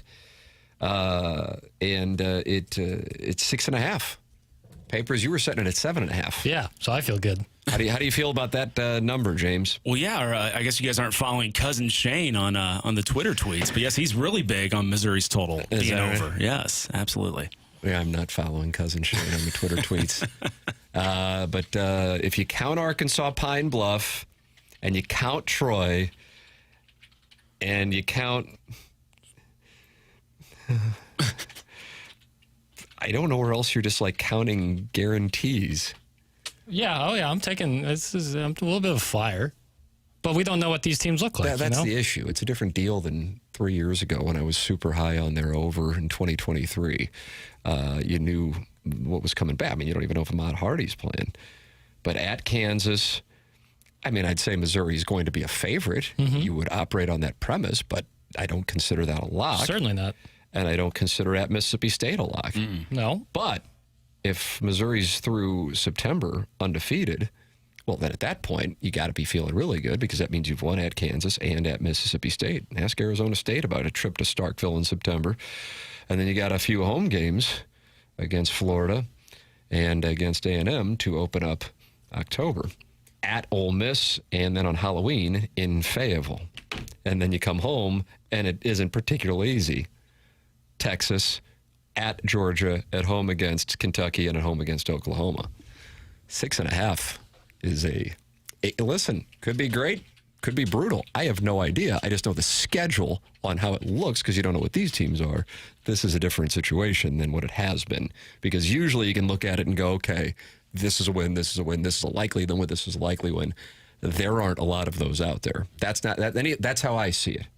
How do you see it, James, as a big Yeah, I mean, with a team that's returning 0 defensive starters, it would be impossible for me to be bullish on any over on win totals. I mean, I am optimistic about their offense. I think there's a lot of keys there that could be really exciting to watch. And Corey Batoon's been awesome on the defensive side of the ball. But, I mean, you're returning your entire or you're revamping your entire defense. That is tough in a very, very difficult 9-game SEC schedule. So, yeah, I would not touch that one. My one pick last year was the over in the Vandy total. I think it was 4.5. Yes. And I mean, you were golden. Yeah, that one covered by October, I'm pretty sure. Sweat free. Yeah. Well played, sir. Yeah, big sample size. The guys who I know who actually do make money gambling, they are more of a long range play because it reduces variance. Yep. You still can get hit by injuries, of course, but it reduces variance. So it'll be season-long props and then things such as win totals. James, you said when I saw you on Saturday that you had something for us, and I'm curious what you have. This idea has been bouncing around, right. and I love the TMA audience for 2 reasons. One, they're very creative, and 2, they'll shoot me straight. That text inbox has no guardrails. And Jackson and you are both big Curb Your Enthusiasm fans. So I have this idea for a Curb Your Enthusiasm episode, okay? So let's just workshop this, as the cat used to like to say. All right, so for those that don't listen, just real quick, Larry had a beef with this guy named Mocha Joe, which had a coffee shop. So Larry, to spite him, opened a spite store called Latte Larry's next door to try to, drive business away. And so here's the challenge right now. Latte Larry's is really struggling on the profit and loss statement. But the one thing that they can really mark up is this awful coffee cake. Even Jeff hates it. Like, that's how bad it is. Like, it's a disgusting coffee cake. He has all these younger employees that he's really trying to get to push this coffee cake, but they're crumbling because they don't like rejection. They don't like to get told no, and so they're just not pushing it, and they're quitting by the dozens. Even Leon's trying to coach him up, and it's not working, all right? So there's the stage. Now, Larry's driving home, and he's sitting at a red light, and he sees this panhandler, and he's going up to every single window, getting rejected after rejected after rejected. And he thinks to himself, this is my guy. This guy can handle rejection with the best of them. He's getting told no, left, and right. So he brings him in to sell his coffee cakes, to upsell, because his younger employees don't like it. Yeah. And all of a sudden, there's backlash. Remember, what do you always say? This when people react on Twitter. Oh, there's outrage on Twitter. There's outrage on Twitter. Or you take to Twitter. Because Larry is exploiting the homeless. And Larry's defense is, what are you talking about? I'm employing this guy that was on a corner a minute ago. I'm giving him health insurance and benefits. And this guy is just rocking and rolling because he can let no's just roll off. And he thinks he found something here where the greatest untapped sales force in America are the people on the corners that can handle rejection better than anybody. Yeah. And so he's going on like speaking circuits all of a sudden. And Larry's talking about this. Screw Ivy League business schools. What about Ivy League corners here? I mean, we have the greatest people that can handle rejection better than anybody right at our disposal. I like that a lot. I got to figure out, because Leon is my favorite part of the show, probably. For sure. I just love Leon. I got to figure out his role in it. And I think recruiting other homeless guys. Yeah, there you go. Yeah. There you go. He's got a business card as a panhandler. So that's the name of the Papers says you ought to get this going on Movie Boy. I'm into it. I love like the Twitter account that early in Twitter's history, like one of my favorites was like Modern Seinfeld, where it was like Seinfeld episodes if they were to happen now. And I think you could absolutely do that with Curb. And Larry just had his new show debut. I haven't seen it yet. I haven't seen. Have you watched it? I have. Doesn't. It's not that it's bad. It just doesn't scratch the itch. It doesn't scratch the itch. Is it like Curb Your Enthusiasm? Not at all. It's a sketch show about American history. I think like one of the episodes, he's on the bus with Rosa Parks. Yeah, it's a total sketch show, and some of the it's a lot of people who are in Curb as well. Okay, but it is. Like every time a Curb season was coming out, it was like, oh my God, the excitement was real. And then every time you'd watch it, it would scratch the itch. My Larry David itch. This one does not. Even though it is worth your time, I would say it doesn't scratch the itch. Good or bad? Oh, boy. It's tough. Comedy's tough. I'm all in. Comedy's tough. Just shoved them right in the middle. Comedy you don't have anything here. Do the thing where you act like you can call. I only do movies. Yeah. So that's my out. That's my out. Because I love Larry David. I think is one of the funniest people to ever live. Oh, absolutely. This, to me, it just doesn't scratch the itch. I'll say. James, how will you be enjoying the festivities this evening? I'll be watching at my house. I'll just be honest. I watched the first full soccer game in my life last week when they played Bosnia. Nice. Yeah, and it was very enjoyable. It was quicker than I expected. I always thought soccer was long and drawn out. No, I mean it was what? Clock never stops. Clock never stops. So. Yeah. Well, so that confused me a little bit. Sure. Because I wasn't sure when the game actually ends, and then they do like the +10 or whatever. Mm-hmm. So I'm learning like many Americans are. But I mean, every time I put it on, I watched a little bit of the Mexico-England one last night. Oh, I mean, those atmospheres Argentina, are insane. Cabo Verde, Cape Verde. I read about that one. Yes. God almighty. That game was awesome. I mean, there have just been. I mean, and that's not even getting into some of the other games that have. That taken place. You Egypt, just had Australia. a couple. That was an all-timer, but you would kind of like forget about it. Morocco, Netherlands, awesome. Another one. Yeah. It's not like Brazil and Norway was bad. It just kind of it was going to automatically be the opener for what was taking place at Azteca last night. And hell, I mean, we're sitting here talking about the United States and Belgium and all that's going on with Balogun. But at 2:00 today, you've got Spain against Portugal. Yeah, I mean, it could be Cristiano Ronaldo's final World Cup game. If they lose, it certainly will be. And yeah, it's all the time. And then it's like, as soon as this tomorrow, more games, just is storyline after storyline, James. It's pretty great. And so the place to watch is Amsterdam. Is that like the go-to soccer place in St. Louis? Have you ever enjoyed a soccer game at Amsterdam? No. Weirdly, NCAA tournament action I've enjoyed at Amsterdam, and never Sir Helen Fitzgerald to be popping out. Yeah. Every sports bar. Right. And it's not like there's, obviously you have baseball, but there's not a ton to compete with in the middle of the summer. It's not like there's Stanley Cup playoffs are going on, or it's not like you're doing it in the fall where you have, football to go up against. It's pretty much they got it to themselves. That's true. So if you were like the people in England, where they had to watch at 1 a.m. locally. 2 a.m. once it got pushed back. It was delayed, and those pubs were open till 5 or 6. Yeah. What would be your play if Mizzou is in a quarterfinal in the CFP? Watch it at 1 a.m. Watch at 1 a.m. Watch at home at 1 a.m. I'm thinking I'd tape it. And then Really? just try to go dark. I could. I don't know. I don't know if I can. I don't know Impossible. if my biological clock, whatever you call that rhythm, if I can handle waking up in the middle of the night and being locked in, because college football is 3.5 hours. But do you think you'd be able to fall asleep soundly knowing that Missouri is playing the first round of 2019 in the playoffs? A lot of those games were late. I toughed those out, but not starting at 2 a.m. Central Division always gets banged with the. They'll start at 8:30, but then it's like 8:47. Yeah. So yes, in the first round, when they're on the road, I go to bed.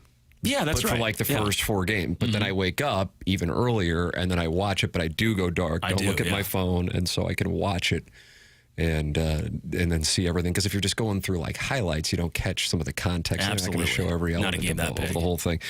James Carlton of the Carlton State Farm Insurance Agency, 314-961-4800. James, we always appreciate the time, sir. Thank you, guys. Hopefully there's not as much controversy with my email of the day vote as there is. Yeah, you get to vote today. James Carlton, online at carltoninsurance.net. Thank you, James. We'll take a break, come back with more TMA 101 ESPN.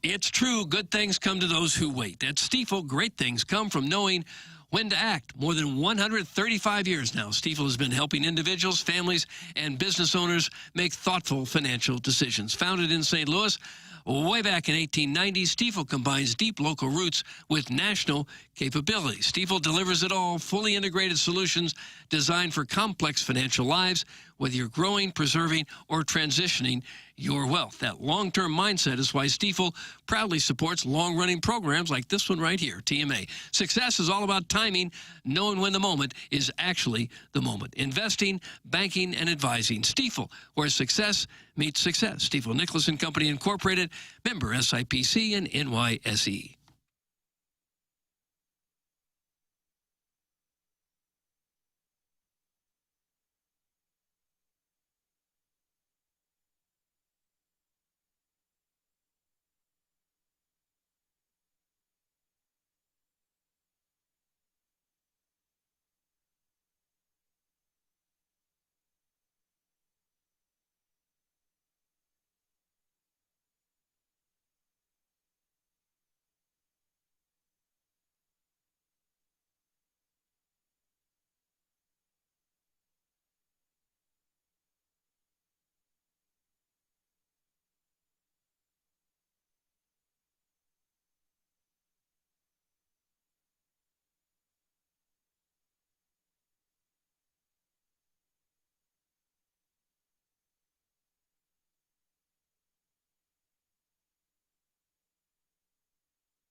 Oh, my. Will they be playing this tonight at about 9:15 in Seattle?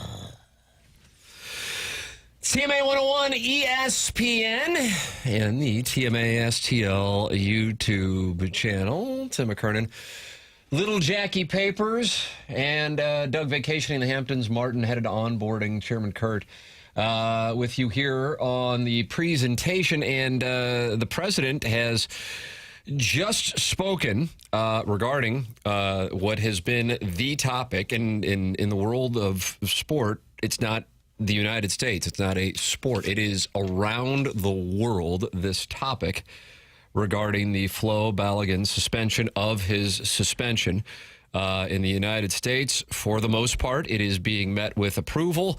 Everywhere else, it is not. And so just within the hour, the president has spoken on this. Papers, you have the audio. I do. All right, here you go. Athlete. And I understand sports really well. Really well. And that wasn't a foul. He didn't do anything wrong. And he's our best player or one of our best players. A very vital player. And he gave him a red card. I didn't know what that meant. I didn't think it meant much. Then I started hearing that means he can't play in the next game, at least in the next game. I said, boy, that's a big, if it happened to another player, it would have been unfair. But when they take your best player, or just about, they have some great players, and they say you can't play, that's very unfair.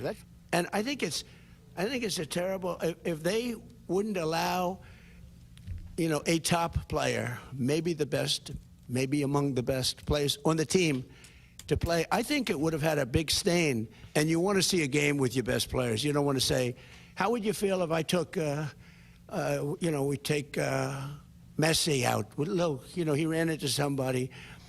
Or we took Ronaldo. Ronaldo, you bunked into somebody, we're going to take you out of a game. He's great. Or Harry Kane. Harry Kane, we're going to take you out of the game, Harry, because you happen to hit somebody a little bit harder than... You can't do that. If you would have taken him out, I think it would have really stained this incredible champion. We got to have our best players, and Belgium's got a great team, by the way. We got to have our best players, and they have to have their best. And if we win or we lose, it's fair. Otherwise, let's say we lost him and we lose the game. It would be a terrible thing. So I think they made a really brilliant decision. I think the referee's call was horrible. There it is. That is the president speaking here just within the last hour. For the record, for those of you joining just now, a lot has been taking place overnight and throughout the course of the morning. Belgium has attempted to appeal the suspension of Balogun. However, when they contacted FIFA to ask for an explanation as to why he was being allowed to play, FIFA said that counted as their appeal, and since they did not give a reason for the appeal, that denied their appeal. And so now Belgium is no longer allowed to appeal. So as you can imagine, Belgium is losing their mind regarding what has taken place. And the Royal Belgian Football Association has issued a statement detailing what they were attempting to do and saying that the only choice they have now is to challenge the players' eligibility for the match. UEFA, representing the European Football Association, has issued a statement this morning.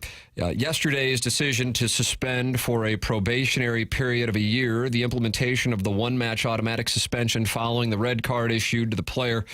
Balogun crossed a red line. Football, like any other sport, relies on rules, which are the basis for fair, honest, and transparent competition. Sometimes rules are open to interpretation. In this case, not. A minimum automatic suspension of one match following a red card is not a discretionary option and does not require the decision of a competent body to be enacted. It is a principle embedded in regulations which cannot be made subject to exceptions, let alone in the middle of a tournament where several other players have been in the same situation and regularly served their suspension. When the certainty of rules is no longer guaranteed by its guardians, the integrity of the game is at stake and the credibility of a competition is undermined. We express our disbelief at such an unprecedented, incomprehensible, and unjustifiable decision. UEFA said now that FIFA has crossed a red line. So, what takes place between now and the game getting underway at 7 p.m. in Seattle is Belgium continues to protest Balogun's eligibility, and you just heard from the President of the United States with regard to his involvement in the suspension. Your thoughts are welcome at 314-399-9646. You are also welcome to call in the Callier and Thompson phone lines at 314-974-0101. And, of course, you can talk it over in the TMA STL YouTube channel, which is brought to you by Form Energy. It is changing with regard to the details moment by moment. We woke up this morning doing the show, and The Athletic had a story that both the United States and Belgium had to submit their reasons for the appeal to FIFA, who would then have a non-UEFA, non-CONCACAF judge make a decision. They had to do that by 5 a.m. Pacific, so this took place overnight. And then Belgium was told that because they just asked for an explanation, that therefore that counted as their appeal by FIFA, and FIFA said they didn't fill out any reasons, and so that denies their appeal. Yeah, it's that's probably my favorite part of this, is that Belgium's getting little brothered by FIFA, where it's like, no, what that right there, you asking is you appealing, so no takesy backsies, you got to appeal now. And Belgium, okay, so no explanation. I guess we are now appealing, and then some guy who's, I guess, not from North America nor from Europe will be tasked with reviewing this. The whole process is weird. And then again, it's not like this game's taking place tomorrow, Wednesday. It's taking place tonight. That's right. Flo Balogun, as of now, is under the impression that he is going to play. That could change at a moment's notice. So somehow, some way, someone's getting screwed. That's the thing that I guess rubs me the wrong way about it. Obviously happy with the decision because I think it's the right decision, but the timing of it coming out yesterday that Flo Balogun would be available to play, it feels like that could have come out Friday. I wonder about that part, yeah. Saturday. I wonder why, when it took place on Wednesday night, right, why it wasn't until yesterday. Because I will say one of the things that I think that even those who are very happy with the decision, because they didn't think it should have been a red card, are saying is, okay, well, from a coaching standpoint, you prepare for one thing, and now you have something different 4 days after the fact. With regard to reaction, we played this clip in the 7 o'clock hour. This is the reaction. We'll get two different ones. Papers, you can go with the European one or Landon Donovan. Take your pick. Let's go with both of them. What are you going to go with here? All right, Landon Donovan talking about the decision to reverse his match ban. It's not for me to judge whether I like it or don't like it. Obviously, in this case, I love it. In the end, they got the decision right. Flo should have never been sent off. You never want to send off a player, especially when they have a chance to play in a round of 16 in their home country. So in the end, they got it right. You don't have to like it. You cannot say it's unprecedented because this has happened before.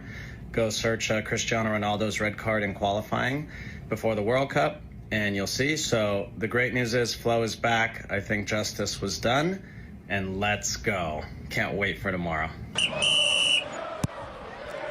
So there's Landon Donovan, and then this came from ITV. Yeah, Roy Keane, Gary Neville, and Ian Wright. So they've not overturned the red card, but they've suspended the ban. And the problem is because it's a USA player, in a vacuum, Roy, speculation grows. That's the reality of this situation. Yes, it seems unfair because it is unfair. On Belgium? Yeah, of course, yeah. Obviously, we've got to look at the opposition team in terms of their preparation, and it seems like a bit of a pals act, shall we say, going on.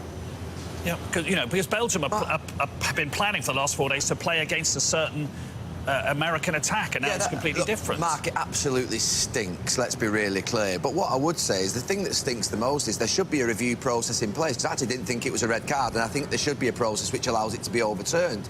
But if there's no process for it to be overturned, and a player play, and the rules are the same for everybody, I would be absolutely raging if I was Belgium and every other team in the tournament that's had a player sent off that might think it's a little bit hard done to. And do you know something, Mark? Are we surprised? No, not with this lot. No. You look at it. Well, the suspensions are meant to be served during the tournament. You know what I mean? And this one, like, it's been suspended. It doesn't normally happen. But we're talking about integrity. People talking about transparency. But you look at some of the things that's happened in this tournament with certain teams. You know, it's shameful how things can happen, especially it's an American player. Whether he's guilty of what he's done, whether we think he shouldn't have got it or not, some of the things that's happened in this World Cup have been shameful. What do you think they're talking about with other things that have happened in the World Cup that have been shameful? There's been some talk about Iran and their treatment and how they had to travel and the issues they had with their visas. I know South Korea is probing some certain things. What with South Korea? I don't know on that one. That one I don't know as much about. I know about the Iran one and the complaints that they were talking about after their loss in the group stage. So if you're talking about Iranian, is the insinuation that is the U.S. government penalizing that would Iran? I would I imagine. And I realize you said you don't know on South Korea, so this isn't fair. But and therefore I'm assuming you don't know the answer to this. But then I just am, having a conversation. I go, well, then what would the U.S.'s issue with South Korea? Right, I have no idea. To be involved. If that is the insinuation, I don't even know if that's what South Korea might be more upset with FIFA than they are the U.S. Okay, with the insinuation there, specific to what has taken place on this. The President Trump press conference this morning is of note because this whole story was not acknowledged by FIFA. The Royal Belgian Football Association has noted this morning with its statement the following: after learning through media reports of FIFA's decision to lift the automatic suspension of player Balogun, the RBFA sent a letter to FIFA requesting a copy of the decision, an explanation of the process that had been followed, and setting out its position regarding the applicable regulations. As its only response, FIFA sent a letter to the RBFA stating that it considered this correspondence to constitute an appeal, that a judge had been appointed, and that the RBFA had only a few hours to complete that appeal. No information whatsoever was provided by FIFA. So FIFA did not tell Belgium that Balogun was playing. They only learned about it from Ben Jacobs' reports. Mm-hmm. And so this statement by President Trump this morning confirmed Ben Jacobs' reporting, but hadn't. Right. And again, you're expecting... How is this all working out for everyone? Right. Any sort of competency, or what Belgium was essentially asking there was like, show us your work. Like, how did you arrive at this reversal? Is there precedent? Because we just heard about it on Twitter. Right. Like, can you give us any sort of information? And instead of that, because... And again, this is just speculation. FIFA had none of that. They had none of that work to be shown.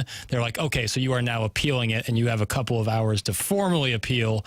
But don't worry, you already appealed, but you still have this deadline. And the game's in 12 hours. So best of luck. Do that. But we will not be showing any of our work as to how we arrived at that. So if you are a Belgium fan, I would be understanding of your complaints, just in a vacuum of how this process all happened. Because I think we're all under the impression, or at least us as American fans, are like, Flo Balogun should absolutely be playing. He shouldn't have gotten a red card. And even if he did, he shouldn't get a match suspension from it. So we got to the right place. However, how we got there was slippery at best. How badass would it be if the U.S. sits Balogun to appease the Belgians and the rest of the world and still whoops their ass tonight? USA all day. That's from the 314. Papers, what would you think of that? That would be cool, but I don't think that's going to happen. I think Balogun is going to play. I still think America can win, and if he plays, I think their chances of winning go up exponentially, especially considering the replacements that would likely be in there. But I think it'll be badass either way. And again, like, who cares? Like, if the U.S. is to make a serious run, whatever it might be, in this, I can promise you in a couple of years, people will not be thinking of the Flo Balogun red card thing. Hold on a second. What did you say right there? I say if America is to go on a serious run, like if they were to win this game, and then likely play Spain on Friday, win that game, go up against France, maybe it's like a barn burner if they somehow go on to the final. I don't think people in years to come will be like, well, what about the Balogun decision? I don't think. I disagree with you 100% on Okay. that. All right. In a major way. They won't in the United States, but this will be the Don Denkinger call of soccer. Sure. I think that it would happen. It'll be the hand of God. Right. But 40 years later. But Maradona is still regarded as one of the greatest players of all time, and Argentina is by Argentinians, but they don't forget about the hand of God. I'm just telling you. I mean, in England, they certainly don't. But I mean, it was talked about last night when they were killing the delay on Fox. They had a story on it.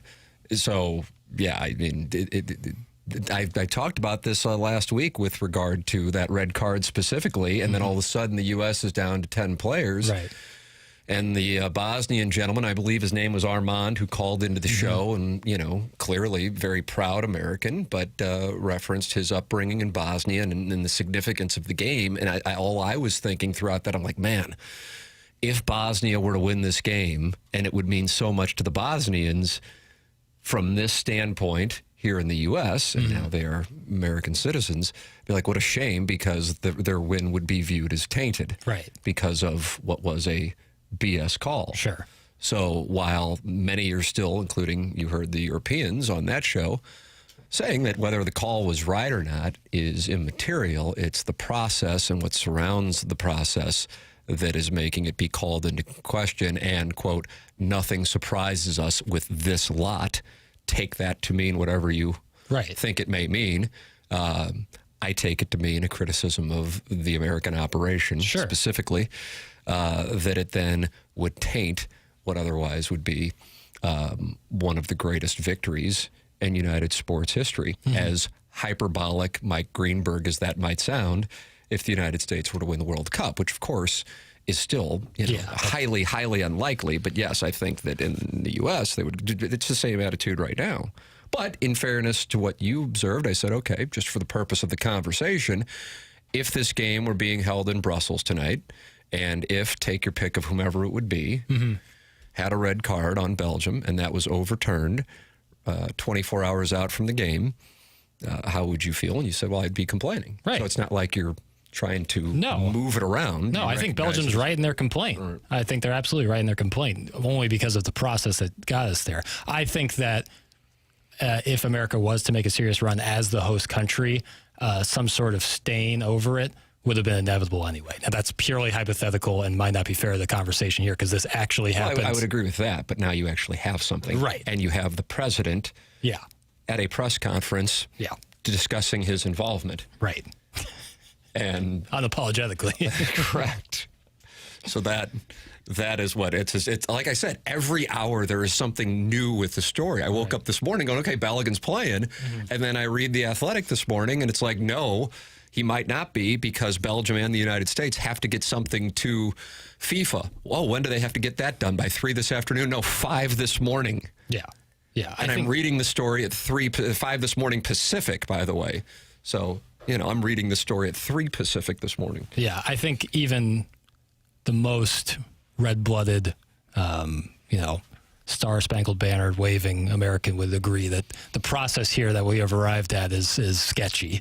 But ultimately, like Landon Donovan said, justice was served. This is the right decision. It's just how they got there is pretty nasty. You are welcome to give your thoughts at 314-399-9646. You're also welcome to talk it over in the Forum Energy YouTube chat. 256 friends are in there, including Dr. Xander Malanthrop, Iggy's Prison Window Hand, STL Chris, Walrus King, and Jessica Joe. Is a new friend, it looks like, in there. You can talk it over as well. It's the TMA STL YouTube channel. The program is called The Morning After. It is presented to you by Brown and Crouppen. Michael's Baths is a sponsor. You have heard Martin Kilcoyne talking about the work they did at his home, and how the before and after pictures look is something that Jackson and I can speak to firsthand. It is incredible, the work that Michael's Baths has done. At Michael's Baths, they take elevated bathroom spaces that blend luxury, comfort, and create them all tailored to the way you live. From sleek tub to bathroom conversions to full high-end bathroom remodels, it's Michael's Baths. They install premium products, and with 30 years of experience, all 5-star reviews, and an A-plus rating with the Better Business Bureau and VA recommended, Michael's Baths delivers craftsmanship you can trust without gimmicks or high-pressure sales. This isn't a temporary fix or a quick cover-up. It's a complete transformation built to last and built to add value to your home. At michaelsbaths.com or call 636-775-0800 and ask about financing options, including 0% interest upon approval. Michael's Baths, family-owned, insured, and where everyday bathrooms become something exceptional. Take a break. Come back with more TMA 101 ESPN.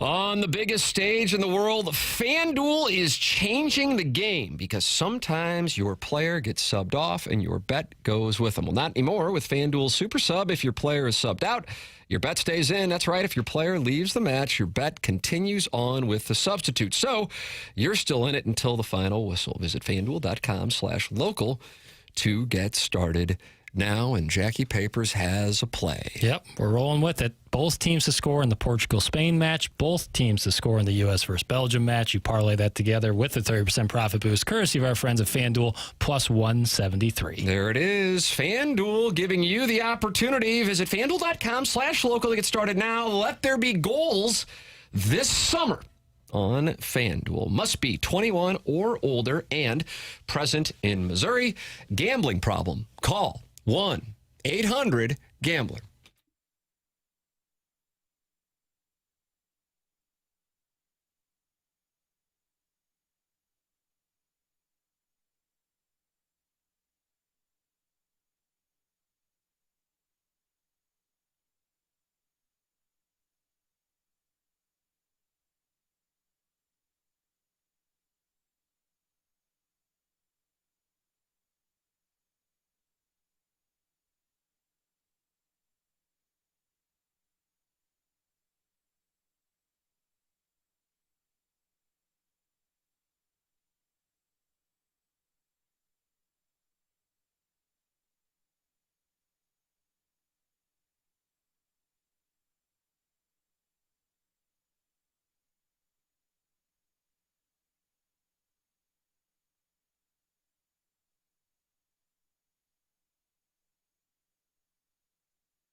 When it comes to heating and cooling, trust the name that's been around longer than all of us. That's Design Air Heating and Cooling.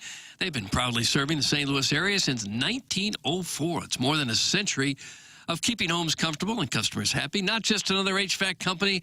They are also the longest-running sponsor on TMA, and that loyalty says a lot to us. At the helm, Seth Goldcamp, a name you can trust, leading a team that truly values integrity. At Design Air, they believe in honest work. You're never going to be sold something that you don't need. So whether you're dealing with the St. Louis summer heat or the cold, they've got your back with dependable service and no-pressure solutions. Visit DesignAirService.com. Schedule your service today. Design Air, comfort you can count on since 1904, and as always, home of the handsome repairman.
This is Jackson with the Sports Center update brought to you by Universal Windows Direct. Cardinals Brewers tonight, 6:45 p.m. first pitch. That was another Sports Center update brought to you by Universal Windows Direct. You'll be saying, I love my windows.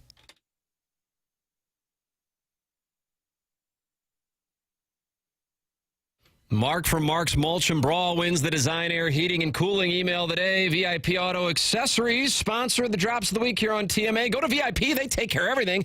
They're a one-stop shop. That's Tommy Cibulka and Brian Grigg.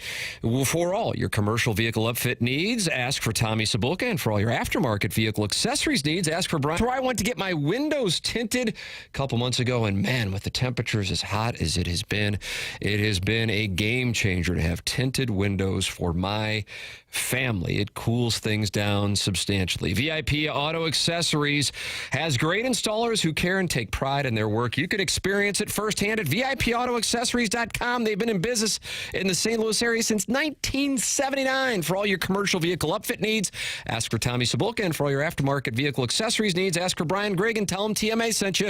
VIPAutoAccessories.com. Time for us to go. Bye.